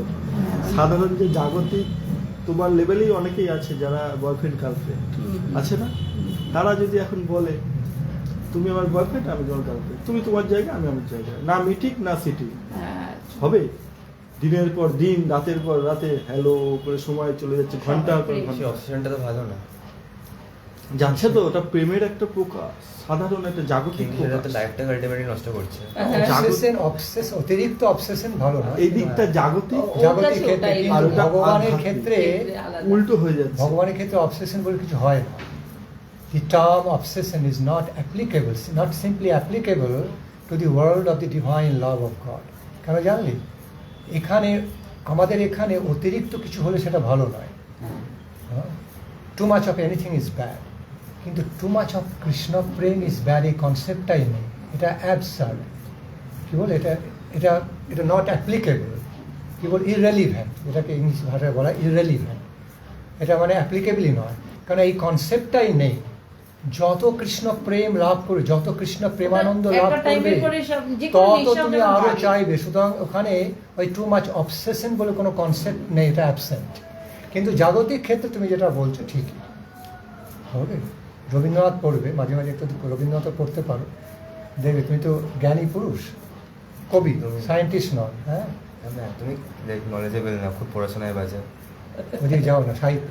তিনি একটা প্রেম পূজা বলে পর্ব আছে এখানে, সেখানে পূজাকে তিনি প্রেমের আরাধনার একার্থক রূপে দেখছেন। পূজা বলতে ওই তোমার পূজার ছলে তোমায় ভুলে থাকি এই অর্থে নয়। পূজা বলতে ওই কত পুজো হচ্ছে, ঢাক ঢোল বাজিয়ে ঘন্টা ফন্টা বাজিয়ে তার আসল প্রতি জায়গায় affection, ফাঁকা, তার সাথে ওইগুলো ওইটা পুজো নয়। তো একদিক দিয়ে খারাপ, ভালো ভালো অক্সিজেনটাও তো খারাপ একদিক দিয়ে। অতিরিক্ত হলে খারাপ এই জড় জগতে, কিন্তু কৃষ্ণ প্রেমের জগতে, কৃষ্ণ প্রেম সেবার জগতে দি টার্ম অবসেশন, এটা অ্যাপ্লিকেবলই নয়, এটা হচ্ছে ইরেলিভেন্ট, এটা প্রয়োগই নেই। বুঝতে পারছো তো, কতগুলো ইউজই নেই, প্রয়োগই নেই, কারণ ওটার কোনো ক্ষেত্রই নেই সেখানে। তুমি যত ভালোবাসবে কৃষ্ণকে তত তুমি পাগল হয়ে যাবে, যত পাগল হবে তত ভালোবাসবে। এরা বেশি করে পাগল হতে চায়, অবসেসড হতে চায়, হয়ে এর কোনো যায়। সীমা পরিসীমা হয়ে যায়, হয়ে যায়। এর কোনো সীমা পরিসীমাগুলো নেই। এখানে তুমি তৃষ্ণার্ত, তুমি 1 গ্লাস 2 গ্লাস 3 গ্লাস জল খেলে তৃষ্ণা মিটে গেলে আর জল খেতে ইচ্ছে করবে না। এখানে তো আরো বেশি পাবে। আর ওই জগৎটা হচ্ছে তুমি যত তৃষ্ণার্ত হবে, যত পিপাসার্ত, তুমি 1 গ্লাস কৃষ্ণের অমৃত পান করছো, যত পান করছো তোমার সন্তোষ আসছে, তোমার তৃষ্ণার উপশম হলো, অপূর্ব সন্তোষ আসছে, তৃষ্ণা মিটলো, অপূর্ব সন্তোষ আসছে। মিটতে না মিটতে আবার তৃষ্ণা এসে যাচ্ছে, আবার তুমি অমৃত পান করছো, এত শান্তি তো যত কোথাও নেই। পান করছো তত তোমার তৃষ্ণা মিটছে, আবার তৃষ্ণা এসে যাচ্ছে। এর কোনো শেষ নেই। অমৃত পানের এই আনন্দ আর আনন্দের শান্তির শেষ কোনো নেই। এই আনন্দ আর শান্তি বুঝতে হবে এটা সুতরাং জড়জাগতিক ক্ষেত্রে আমাদের যে অভিজ্ঞতা খুব লিমিটেড, তার সঙ্গে ওটা তুলনায় চলে না, ওটার তুলনায় চলে না। ওকে এগুলো বোঝানো হয় কি বলি, অতএব আমাদের লিমিটেড কনসেপ্ট দিয়ে, জড়জগতে তো হ্যাঁ, আমাদের লিমিটেড তো এরকম লিমিটেড ধারণা দিয়ে আমরা কিন্তু ভগবানের জিনিসে বিচার করতে পারবো না। না। তোমাকে একটা দৃষ্টান্ত দিই ছোট্ট, খুব গুরু মহারাজ মাঝে মাঝে হরিকথা প্রসঙ্গে খুব সহজ সরলভাবে বোঝাতেন। গর্ভবতী মা কোনো কারণে তার সেন্টেন্স হয়, আগেকার দিনে সব হতো তো, অন্ধকার কুঠুরিতে রেখে দেওয়া হতো, তার সেরকম শাস্তি হয়, অন্ধকার কুঠিতে রেখে দেওয়া, যাবজ্জীবন অন্ধকার কুঠিতে সে থাকলো। সে গর্ভবতী মা, তাকে সেই ইমপ্রিজনমেন্ট হয়েছে অন্ধকার কুঠুরিতে। তবে মানবতার খাতিরে তার যে সন্তান জন্ম যাতে সুষ্ঠু হয় তার ব্যবস্থা করা হলো। এখন সন্তান জন্মের পরে এইবার তার কেয়ার ওই অন্ধকার কুঠুরিতেই হতে থাকে। মাঝে মাঝে ওই দুয়ার দরজা খুলে সব আসে, ডাক্তারে এলো, খাবার টাবার দেওয়া, এইভাবে সমস্ত হয়। সন্তান এইভাবে কিন্তু খুব সীমিতভাবে। এবার সন্তান ওখানেই বড় হয় অন্ধকার কুঠুরিতে। এটা গুরু মহারাজ বা গুরুবর্গের দেওয়া দৃষ্টান্ত, খুব সহজ সরল দৃষ্টান্ত, কিন্তু খুব মিনিংফুল। এবার সহজ দৃষ্টান্তের মাধ্যমে সত্যকে ব্যাখ্যা করে দিচ্ছেন। হতে পারে এটা বাস্তব ঘটনাও নয়, কিন্তু এটা গল্প, কিন্তু শিক্ষাপ্রদ একটা কাহিনী। আর বাস্তবও হতে পারে, আগেকার দিনে এরকম হতো, অন্ধকার কুঠুরিতে নিক্ষেপ করতো শাস্তির একটা অঙ্গস্বরূপে। এমনি মারবে না, কিছু করবে না, কোনো দৈহিক অত্যাচার নয়, কিন্তু একবারে নির্জনে অন্ধকার কুঠুরি রেখেছে, তাতে এমনিতে সে পাগল হয়ে যাবে। মাঝে মাঝে একটু ঘুরঘুরি খুলে একটু খাবার দিল, একটু জল দিল, যাতে ভেন্টিলেশন থাকে, যাতে মরে না যায়। কিন্তু একবারে খুব ছোট্ট অন্ধকার কুঠুরিতে রেখে দাও, কোনো দৈহিক অত্যাচার এমনি নয়, তা কিন্তু সেটাই ছিল বিরাট অত্যাচার। কল্পনা করতো মানুষ পাগল হয়ে যাবে। ওকে, সেইভাবে অন্ধকার কুঠুরিতে মা জন্ম দিয়েছে সন্তান। এখন সন্তান সে অন্ধকার কুঠুরিতেই সে ক্রমশ বেড়ে উঠেছে, এবং সে অন্ধকার কুঠুরি হলো, তার মধ্যে একটা প্রভিশন রাখা ছিল, প্রদীপ জ্বালাতে পারতো, ক্যান্ডেল দিত, ক্যান্ডেল জ্বালাতে পারতো। অন্ধকার কুঠুরির মধ্যে মা ছেলে কি করছে না করছে, কোথায় যা দেখতেই পাবে না, ওরই মধ্যে ওদের একটা যাতে two respond to call of নেচারের জায়গা ছিল, কিন্তু সবটা অন্ধকার জায়গা। কিছু করতে গেলে আলো জ্বালিয়ে, ল্যাম্প বা ক্যান্ডেল জ্বালিয়ে করতে। তো যে জন্মগ্রহণ করেছে সে ওইভাবে অভ্যস্ত, সে জানে যে ক্যান্ডেল লাইট ছাড়া, ল্যাম্প না জ্বালিয়ে, ক্যান্ডেল লাইট না জ্বালিয়ে কিছু দেখা যায়। তারপরে সে মায়ের ভালো কন্ডাক্টের জন্যে, খুব ভালো কন্ডাক্ট আচার আচরণের জন্যে তার শাস্তি অনেক মুকুব হয়ে যায়, অনেকটা মুকুব হয়ে একসময় তার মুক্তির সময় আসে। তার এক আত্মীয় এলো অন্ধকার কুঠুরিতে, এসে বলছে তোদের রিলিজের সময় হয়েছে, আয়, রিলিজের আগে ওটা একটা প্রসেস ফলো করতে হবে। দিয়ে তার সম্পর্কে ভাগনা বা ভাইপো হচ্ছে, যাই হোক, আয় তোকে একটু সূর্য দেখিয়ে নিয়ে আসে, রিলিজের সময় হয়েছে, আয় তোকে বাইরে আমি সূর্য দেখিয়ে নিয়ে আসে। সে বলছে জ্যাঠা বা যা হোক, কাকা, জ্যাঠা, মামা, তুমি দাঁড়াও, আমি একটু ল্যাম্পটা ধরিয়ে নিই, সূর্য দেখবে কী করে, ল্যাম্পটা ধরিয়ে একটু ক্যান্ডেল ধরে। না রে বাবা, সূর্য দেখতে তোর ওই ক্যান্ডেল লাইট লাগে না, মোমবাতির আলো লাগে না, হায় সূর্য নিজের আলো কি নিজে প্রকাশ। সে বলছে তোমাকে বোকা পেয়েছো, তুমি নিশ্চয় আমার সঙ্গে রগড় করছো, বোকা পেয়েছো, আমি জন্ম থেকে আমি জানি এই ক্যান্ডেল না জ্বালিয়ে, একটা ল্যাম্প না জ্বালিয়ে কিছু দেখা যায় না, তুমি আমার সঙ্গে মস্করা করছো, তুমি আমার সঙ্গে তুমি ঠাট্টাই আর কি করছো, বোকা পেয়েছো, দাঁড়া আর কিছুতেই বোঝানো যায় না, কারণ সে তো তার অভিজ্ঞতা থেকে সে তো বলছে, সে তো খারাপ কিছু বলছে না, সে জন্মগতভাবে সে জানে কিছু মোমবাতি আলো ছাড়া কেউ ল্যাম্প না জ্বালিয়ে কিছু দেখা যায় না, কি করে আমি সূর্য দেখবো, সেই করে আমাদের অবস্থা। তারপর সে তাকে বোঝাতে তিনি পারলেন না, তাকে ভালোবেসে আদর করে পাঁজা কোলা করে তুলে নিয়ে একবার ফোর্সলি বাইরে বের করে যখন নিয়ে এলেন, দেখ আকাশের দিকে তাকিয়ে এই হলো সূর্য, এত আলো, এত আলো, নিজের আলোতে নিজেই দেখা যাচ্ছে। তাই তো আমি ভাবছিলাম ল্যাম্পের আলো ছাড়া, ক্যান্ডেল লাইটের আলো ছাড়া সূর্য দেখা যাবে না। সুতরাং এইসব তর্ক তো চলে না, তর্ক হচ্ছে ওই রকমের জিনিস। ওই কুপমণ্ডুকতার মতো। একটা লাইন আছে না, যেটা তুমি ওই যে ইংলিশে পড়ো, অজ্ঞান তিমিরান্ধাচ্য জ্ঞানাঞ্জন চলাকা চক্ষুর্মিলিতং জ্ঞান তস্মৈ। আমরা তো ওই অজ্ঞানের অন্ধকারেই ডুবে রয়েছি। সুতরাং তর্ক করা তো সীমা আছে তো। গুরুদেব এসে আমাদের ওই জ্ঞানের এটা আলোটা, তোমাকে বলছি না, এটা আমি সার্বিক অর্থে না না বলছি। একদমই তাই। হ্যাঁ, তো সুতরাং সার্বিক অর্থে বলছি। একদিন টাইম হবে এসে ওর ওই অজ্ঞানের আলোটাকে। সুতরাং আমাদের জড়জাগতিক যে লিমিটেড কনসেপশন, আমাদের লিমিটেড যে কী বল, জড়জাগতিক ক্ষেত্রে আমাদের একটা লিমিটেড পারসেপশন রয়েছে বা limited conception of the things. এই জড়জাগতিক সীমাবদ্ধ ধারণা দিয়ে আমরা কিন্তু আধ্যাত্মিক জগৎ, দিব্য জগতে জিনিস বুঝতেও পারবো না, মাপতেও পারবো না, বিচার করা অসম্ভব ব্যাপার। এই হচ্ছে এই ব্যাপার। রসমালাই আমি যতই ব্যাখ্যা করি না কেন, আমাকে বোঝানো শক্ত, হ্যাঁ, কাউকে খাইয়ে দিতে হবে। খাওয়াটা হচ্ছে উপলব্ধি। পাত্রটা খালি থাকবে তবে তাড়াতাড়ি ভরে যাবে। পাত্রটা খেলে তখন বুঝি উপলব্ধিটা হয়, এই হচ্ছে রসমালাই, এই হচ্ছে অমৃতকেলি। একদিন না একদিন তো গুরু মহারাজ আসবেন, ইনি বুঝবে একদিন না একদিন ওর অন্ধকার যাবে, কাটবে। এখনো কেটেছে কিনা জানি না। এখন থেকে ও উন্মেষ হতে শুরু করছে, আমি বুঝতে পারছি। ভালো ছেলে না, ভালো ছেলে। একদম একদম। ও নিজেকে নিজে ঠকাবে না, নিজেকে নিজে কে ঠকাতে চায়? নিজেকে নিজে কেউ, প্রত্যেকেই নিজের প্রকৃত উন্নতি চায়, কল্যাণ চায়। একটা মোড় হয়েছে, কেননা একটা সময় তো এটা জানবে, ওই ছিল না, এটা জানবে আসল নির্জলা উপোস করে 1 লাখ মালা করতো, মালা করতে মানে একটা সময় অন্যরকম ছিল। এবার তোমাকে আর একটা কথাও বলি, হ্যাঁ, এই নাস্তিকতা বলে কিছু আসলে হয় না। হয় না। এটা হচ্ছে অ্যাবসার্ড টার্ম, অলিক কল্পনা একটা। এই বলে না নাস্তিকতা, নাস্তিক বলে আদতে নাস্তিকতা বলে কিছু হয় না। নাস্তিকতা মানে ন অস্তি, ইতি নাস্তিক, ন অস্তি, ন মানে না, অস্তি মানে আছি। আছে, exist। হ্যাঁ, ন অস্তি মানে যার কোনো অস্তিত্ব নেই, তা হচ্ছে নাস্তিক। আর যারা অস্তিত্বে বিলিভ করে না, তা হচ্ছে নাস্তিক। হয় না?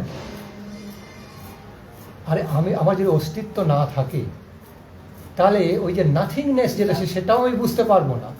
নাথিংটাকেও বলছে NOTHING, নেতি এটাকেও বলছে দন্ত নয়কার তয়রস্বই।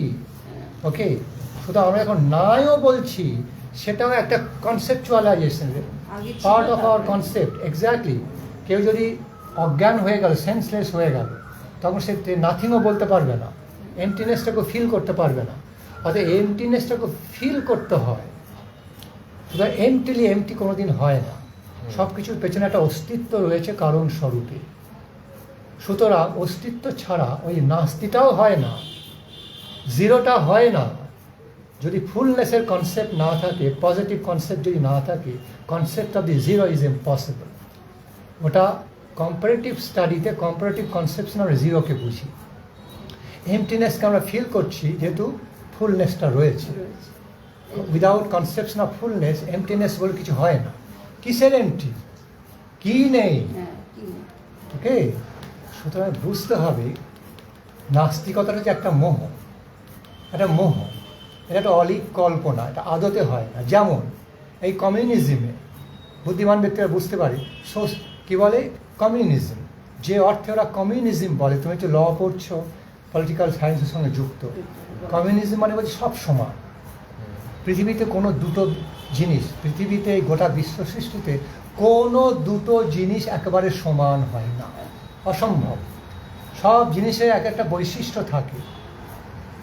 যেমন আমরা বলছি মানব জাতি হিসেবে সবাই মানুষ, সব মানুষরা সমান নাকি? একটা হচ্ছে common concept, common definition, mankind. সেই মানুষের মধ্যে একটা মানুষ আরেকটা মানুষের কত ভেদ, কত পার্থক্য, কত ইন্ডিভিজুয়াল ক্যারেক্টার রয়েছে।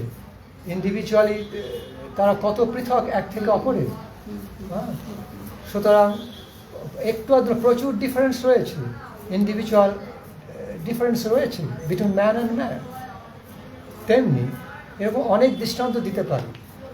ওকে, যেমন দেহটা, এটা আমার দেহ, সবটা সমান, কিন্তু সব প্রতিটি পার্ট আমার দেহে কি সব সমান নাকি? এক একটা একটা ফাংশন, নিজে নিজে সব আলাদা আলাদা ধর্ম। Organic, as an organic whole এটা একই দেহ, সব সমান, কিন্তু এখানে আমরা সব সমানভাবে ট্রিট করতে পারি না। হার্টের ইম্পর্টেন্স আর একটা নখের ইম্পর্টেন্স যে সমান নয়, একটা আঙুলের ডগা আর হার্ট সমান নয়, ফুসফুস ইয়ে সমান নয়, ব্রেন আর একটা আঙুলের ডগা সমান নয়, একই দেহ, সাম্য বিচারটা থাকবে, কিন্তু সমানভাবে হয় না সেটা। আঙুলের ডগা না থাকলেও, নখ না থাকলেও, হাত পা কাটা গেলেও আমরা বেঁচে থাকবো, কিন্তু ব্রেন, হার্ট, লাংস, এগুলো কিডনি এগুলো না থাকলে বাঁচতেই পারবো না। সুতরাং গুরুত্বে তফাৎ আছে, মূল্যে তফাৎ আছে। এবং অনেক দৃষ্টান্ত, কোনো দুটো জিনিস এখানে সমান নয়, আমরা সমন্বয়ই হতে পারি, যা সব কিছুকে যথাযথভাবে যে যার পজিশন সেই পজিশনে রেখে আমরা সমন্বয় সাধন একটা করতে পারি, কিন্তু ইকুয়ালি ট্রিট করা যায় না, এটা অ্যাবসার্ড কল্পনা। হাতি আর পিঁপড়ে সমান হয় না। হাতিকে যদি পিঁপড়ের মতো যদি ট্রিট করি সমানভাবে, হাতি মরে যাবে, আর পিঁপড়েকে যদি হাতির মতো ট্রিট করি তাহলে তাহলে পিঁপড়ে মরে যাবে, বুঝলো? সুতরাং হ্যাঁ, আমাদের we have to treat everyone according to the way as befitting to each and everyone. এইভাবে তা কমিউনিজম, এগুলো শুনতে ভালো লাগে, সাম্য, এটা ইন জেনারেল সেন্স বলা হয়, যেমন মানব জাতি সবই পাহাড়ের মধ্যে ছোট আছে বড় আছে, হ্যাঁ, যেমন বিভিন্ন জায়গা, বিভিন্ন অ্যাটমসফিয়ার, সব জায়গায় আলো বাতাস বায়ু আছে, কোথাও দূষিত বায়ু, কোথাও টাটকা বায়ু, বায়ু মানে কি সব সমান? তার কমন ওয়েতে আমরা বলি generalised, according to A generalised conception আমরা বলি সব সমান। ওকে, এটা একটা জেনারেল ভিউ, ওভারভিউ, কিন্তু ডিস্টিংশনস রয়েছে প্রচুর, একটা থেকে আরেকটা পার্থক্য। হাওয়া কণার মধ্যে, জলকণার মধ্যে, এখানকার জলকণা আর জলকণা এক নয়, যদিও সবই জল হলো। সমুদ্রে এই অংশে জলকণা, অপর অংশে জলকণা ঠিক এক নয় একবারে, অথচ সবই জল বেসিক্যালি। তো এরকম প্রচুর দৃষ্টান্ত দেওয়া যায়। তো কমিউনিজম যখন বলে সব সমান, সোশ্যালিস্ট না, আমি বলি সোশ্যালিজম পর্যন্ত তারা উঠতে পারে, কিন্তু যখন বলে সব কিছু সমান, আমরা আনবো যে কমিউনিজম, ওরা বলে সম্পূর্ণ সার্বিক সাম্যটা, এটা হচ্ছে অ্যাবসার্ড। কমিউনিজম এরা যতদূর উঠতে পারে সোশ্যালিজম। কমিউনিজম মানে তো equal division of resources, equal division of resources. Hello. Not only that, equal way of treatments also. মান, মর্যাদা, ব্যবহার, সম্মান দেওয়া, ঠিক আছে, রেকগনিশন, এগুলো সব ইকুয়াল। নট অনলি কি বলে equal proportion of the divisions of the wealth, শুধু এটাই নয়, সব কিছু নেই, গোটা জীবনটাকে ওরা শেয়ার করতে চায় ইকুয়াল ওয়েতে। এবার যারা কমিউনিজমের পথিকৃৎ, যারা কমিউনিজমের উদ্গাতা, অর্থাৎ আমি কি বলি, যারা কমিউনিজমে যারা স্রষ্টা, তাদের দেশে, হ্যাঁ, তাদের সোসাইটিতে সব সমান, বলো প্র্যাকটিক্যাল কী দেখছো?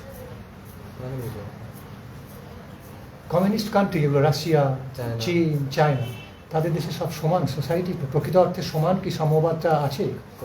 একটা প্রেসিডেন্ট, একটা মিনিস্টার, সাধারণ লোক, একটা উকিল, একটা নাপিত, একটা সাধারণ লেবার, প্রচুর ভেদ। Equal proportion of the distribution of the wealth, এটা কি সত্যি করে হয়? তাই তো ওটা তাই তো ওরা বলে, তাই তো ক্যাপিটালিজম বলো বলে, কিন্তু প্র্যাকটিক্যালি করতে পারে না। এক, দ্বিতীয়ত কারোর চাহিদা বেশি, কারোর চাহিদা কম। So equal ways of the distributions of the wealth must be varying according to the level of the need, necessity. সবাইকে একরকমভাবে আমরা ওয়েলথ দিতে পারি না। সুতরাং wealth must be distributed, resources must be according to need also. কারোর বেশি need থাকবে, কারোর কম থাকবে, না হলে যার কম দরকার তাকে আমি একবার ইকুয়াল বলে একবার সমানভাবে দিয়ে দিলাম, অপরে যার বেশি দরকার সে ঠিকমতো পেল না, এক্সপ্লয়টেশন এসে যাবে। কমিউনিজমের বিপরীত প্রিন্সিপাল এসে যাচ্ছে। তারপরে সুতরাং ওরা কি সত্যি করে সাম্য আনতে পেরেছে ওদের প্র্যাকটিক্যাল ডিলিংসে? প্রেসিডেন্ট, মিনিস্টার, সাধারণ লেবার, সাধারণ জনগণ, কত তফাৎ, অথচ বলছে, মুখে বলছে আমরা কমিউনিস্ট। যত এরা উঠতে যেটা পারে, যতদূর উঠতে পারে আপ টু সোশ্যালিজম। সোশ্যালিজম মানে হচ্ছে যতটা হয় যথাযথভাবে সমন্বয় করে যথাযোগ্যভাবে distribution of the wealth, well distributions of the wealth according to as per the necessity, as per the volume of necessities for each and every individual or family. এটা socialism বলে। এটা পর্যন্ত ট্রুথফুল, ভালো জিনিস। আরে এই আদর্শ তো আমাদের মুনি ঋষি যোগীদের আদর্শ। প্র্যাকটিক্যালি ত্যাগের মধ্যে দিয়ে ভোগ করো, হাজার হাজার বছর আগে তারা বলেছেন। বেশি এক্সপ্লয়েট করো না, শুধু নিজে স্বার্থপর হয়েও না, অপরকেও ভালোবাসো, অপরও কল্যাণ করো, নিজে বাঁচো, অপরকে বাঁচাও, নিজে তোমার যতটুকু প্রয়োজন গ্রহণ করো, অপরেরও প্রয়োজনটাকে সিদ্ধ করো, তাদেরও বাঁচতে দাও। এসব আমাদের মুনি ঋষি যোগী হাজার হাজার বছর আগে জানিয়েছেন। এটা কমিউনিজমের প্রোডাক্ট হতে হবে না। সুতরাং বা সোশ্যালিজমে, এখান থেকে আমাদের সোশ্যালিজম নিতে হবে না, রাশিয়া চীন থেকে সোশ্যালিজম আর কমিউনিজমকে বুঝতে হবে না। আমাদের নিজেদের ত্যাগের মধ্যে দিয়ে ভোগ করার আমাদের নীতি আদর্শটা আছে অলরেডি আমাদের নিজের জীবনে। আমাদের ভারতবর্ষে আধ্যাত্মিকতায় পারমার্থিক জীবনে যত ত্যাগের মহিমা আছে, মাহাত্ম, বড় বড় ত্যাগী রয়েছেন, কোন দেশে পাবে বলো তো? কিছু ধর্মীয় জগতে পাবে, খ্রিস্টানিটি কিছু পাবে বা কিছু পাবে, কিন্তু আমাদের সনাতন ধর্মে যত বড় বড় ত্যাগী মহাত্মা আছেন, কোন দেশে, কোন ফিলসফিতে, কোন পলিটিক্যাল স্ট্রাকচারে পাবে বলো তো? আর এরা ত্যাগী হয়েছেন স্বেচ্ছায়, ভরংবাজি করার জন্য নয়, সৎভাবে, স্বেচ্ছায়। ওই রকম একজন ত্যাগী সন্ন্যাসী নিঃস্বার্থপর যদি দেশের প্রাইম মিনিস্টার হয়, প্রেসিডেন্ট হয়, ডেমোক্রেসিকে রদ করে, আজকে ডেমোক্রেসি কত মিসইউজ হচ্ছে বুঝতে পারছো তো? ভোটের জন্যে কত প্রতারণা, ধাপ্পাবাজি, একবার পুরো হিপোক্রেসি চলছে, কূটনীতিক চলছে, প্রতারণা, ছল চাতুরি। সেই জন্যে সবচেয়ে ভালো, কারণ তোমার law connected to political science also, সবচেয়ে সর্বোত্তম, গুরু মহারাজ এক্সপ্লেন করে বুঝিয়েছেন, সর্বোত্তম যে পলিটিক্যাল সিস্টেম তা হচ্ছে বেনেভোলেন্ট ডিক্টেটরশিপ। এটা অপ্রেসিভ ডিক্টেটরশিপ নয়, বেনেভোলেন্ট ডিক্টেটরশিপ। রামচন্দ্রের মতো মানুষ, মানুষ তো নয়, ভগবত অবতার শ্রী রামচন্দ্র। তারপরে যারা খুব স্যাক্রিফাইসিং, মহারাজ অম্বরীশ, প্রভু রামচন্দ্র, ওদিকে হরিশ্চন্দ্র। তো এদের মতো যদি আর স্যাক্রিফাইসিং মানুষ, এরা যখন নিঃস্বার্থপর ত্যাগী, এরকম তো হয় না, হয় না, বাস্তবে খুব কম, দুর্লভ। এরা যখন লিডারশিপে আসবে না, তখন আর গণতন্ত্রের দরকার নেই, ডিক্টেটরশিপ আসছে। ডিক্টেটরশিপ এলে একটা বিরাট সদ্ব্যবহার দিক আছে। ওই কে ভালো বললো, কে মন্দ বললো, কে পলিটিক্যাল গেম খেলছে, ওপর নির্ভর করতে হয় না। সেখানে অটোক্রেসি চলছে, কিন্তু ভালোর জন্য। তো বেনেভোলেন্ট ডিক্টেটরশিপ, এটা নেতাজি সুভাষচন্দ্র স্বীকার করেছে। এটা হচ্ছে সবচেয়ে বড় প্রকৃত সন্ন্যাসী মহাত্মা, যিনি এমনিতেই ত্যাগী, এমনিতেই পরোপকারী, কল্যাণকামী। তিনি যদি ওই পজিশনে বসলেন, তিনি যে কখনো দুর্নীতি করবেন না, এটা কিন্তু নিশ্চিত। কারণ এমনিতেই সব ত্যাগী, তাদের প্রচুর ছিল, এমনিতেই ত্যাগ করে তারা কল্যাণমূলক কাজে এসেছেন, কেউ তাদের আসতে বলেনি। সেই রকম মানুষ কখন কপট হন না, কিন্তু এরকম লোককে খুঁজবে তো। এটাই হচ্ছে ব্যাপার। সেরকম লোক তো আসছেও না, রাজনীতিটা এত নিচে নেমে গেছে নোংরামি স্তরে, সেরকম লোক এগিয়েও আসছে না। কিন্তু এইরকম যদি বেনেভোলেন্ট সন্ন্যাসী, প্রকৃত ত্যাগী মহাত্মা, এদের যদি ডিক্টেটরশিপ হয়, ঠিক অপারেশনের বিপরীতটা হবে সেখানে। ডিক্টেটরশিপ বলতে সব না করবে, ডিক্টেটরশিপ মানে সাধারণত অপ্রেসিভ হয়। এটা হচ্ছে বেনেভোলেন্ট ডিক্টেটরশিপ বলা হচ্ছে, মানে প্রজা কল্যাণমূলক ডিক্টেটরশিপ। সেখানে কেউ ছল চাতুরি করে ভালো কাজ করতে গেলে বাধা দিচ্ছে। ইউটোপিয়ান টার্ম, ওটা রিয়েল লাইফে ওখানে অ্যাপ্লিকেবল হতে পারবে হয়, খুব কম হয়, অনেক কম। রামচন্দ্র আমলে হয়েছিল, একটা ছোট এরিয়াতে, গ্রামে হতে পারে, কিন্তু এটা দেশ চালানোর সময় এরকম হয় না। কিন্তু এটা যদি হয়, এটা nearly absurd to find utopian. কিন্তু যদি হয় না, যদি এটা হতে পারে কোনোভাবে, শুধু একটা গোটা দেশের হতে হবে কেন, একটা ছোট্ট সমাজ, একটা গ্রাম দিয়ে শুরু করি না, সেটাও কিন্তু বিরাট লাভ। একটা ছোট্ট মফস্বল দিয়ে আমরা শুরু করি না, অঞ্চল দিয়ে শুরু করি, সেটাও কিন্তু বিরাট দৃষ্টান্ত, বিরাট লাভ। সেটা যদি আস্তে আস্তে আমরা ছড়িয়ে দিতে পারি, বিরাট লাভ। কিন্তু ওই সুদূর লাভ, যেগুলো অমূল্য জিনিস, সেগুলো সহজে আমরা পাই না। বেশিরভাগ কলিযুগে চোর, ছাঁচর, গুন্ডা, বদমাইশ, দুর্নীতিবাজ, এগুলির প্রাধান্য হচ্ছে।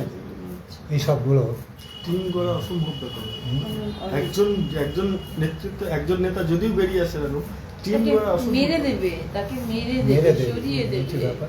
কিন্তু যদি এটা সম্ভব হতো, ছোট আকার থেকেও যদি আস্তে আস্তে বড় করা যেত আইস বলের মতো, তাহলে কিন্তু এটার বিরাট একটা লাভ হতো এবং সমাধান এটা।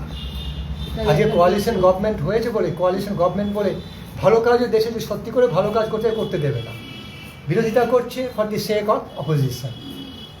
ঠিক আছে, বিরোধিতা করার জন্যই বিরোধিতা করছে, ভালো কাজ করলেও বিরোধিতা করছে। এই যেটা ডেমোক্রেসি, এটা সবচেয়ে বড় ডিসকোয়ালিফিকেশন। কিন্তু democracy is perfect best model we have. এর থেকে বেটার মডেল এই অ্যাপ্লিকেশন যদি বেস না হয় তাহলে কি লাভটা কি? তোমার মডেলটা বেস্ট হলো, মিস অ্যাপ্লিকেশন হচ্ছে, মিস ইউজ হচ্ছে, এর থেকে লাভটা কি বেটার হলো? কি মডেল আছে? নেই তো। ওই আছে বেনেভোলেন্ট ডিক্টেটরশিপ, কিন্তু সেটা কিন্তু রিয়ালিস্ট ইউটোপিয়ান নয়, ওটা, realist না। রিয়েলিস্টিক নয়। ওয়ে যদি কিছু সেটা হচ্ছে ডেমোক্রেসি। সেটা হচ্ছে ওই আর কি, ওই কি বলে, শিষ্টের পালন দুষ্টের দমনে লড়াইটা চালিয়ে যেতে হবে, হাল না ছেড়ে। কারণ আমরা এই যুগে রামচন্দ্রের মতন কাকে পাবো যে এসে দেশকে নেবে, দেশকে চালাবে? ঠিক। তো আনরিয়ালিস্টিক শ্রীরামচন্দ্র। ঠিক আছে, শ্রীরামচন্দ্র ভগবান। কিছুটা আমি কি বলছি, something is better then nothing in that sense. কিছুটা যোগীর মধ্যে আমরা দেখছি, ইউপি যে চিফ মিনিস্টার, যোগীর মধ্যে কিছুটা আমরা পাচ্ছি। নির্ভীক মানুষ, পলিটিক্স আছে, ওকেও করতে হবে, কম্প্রোমাইজ না, করতে হচ্ছে, টিকে- কিছু না, রং টিকতে কম্প্রোমাইজ পারবে না, করতে হচ্ছে, করতে পারবে নাহলে টিকে থাকতে পারবে না। টিকে থাকতে পারবে এ মানে না, এটা একটা খাঁটি ব্যাপার। সোনায় গয়না গড়ানো যায় না করছে, খাওয়ার মিশচ্ছে সেও, হ্যাঁ। কিন্তু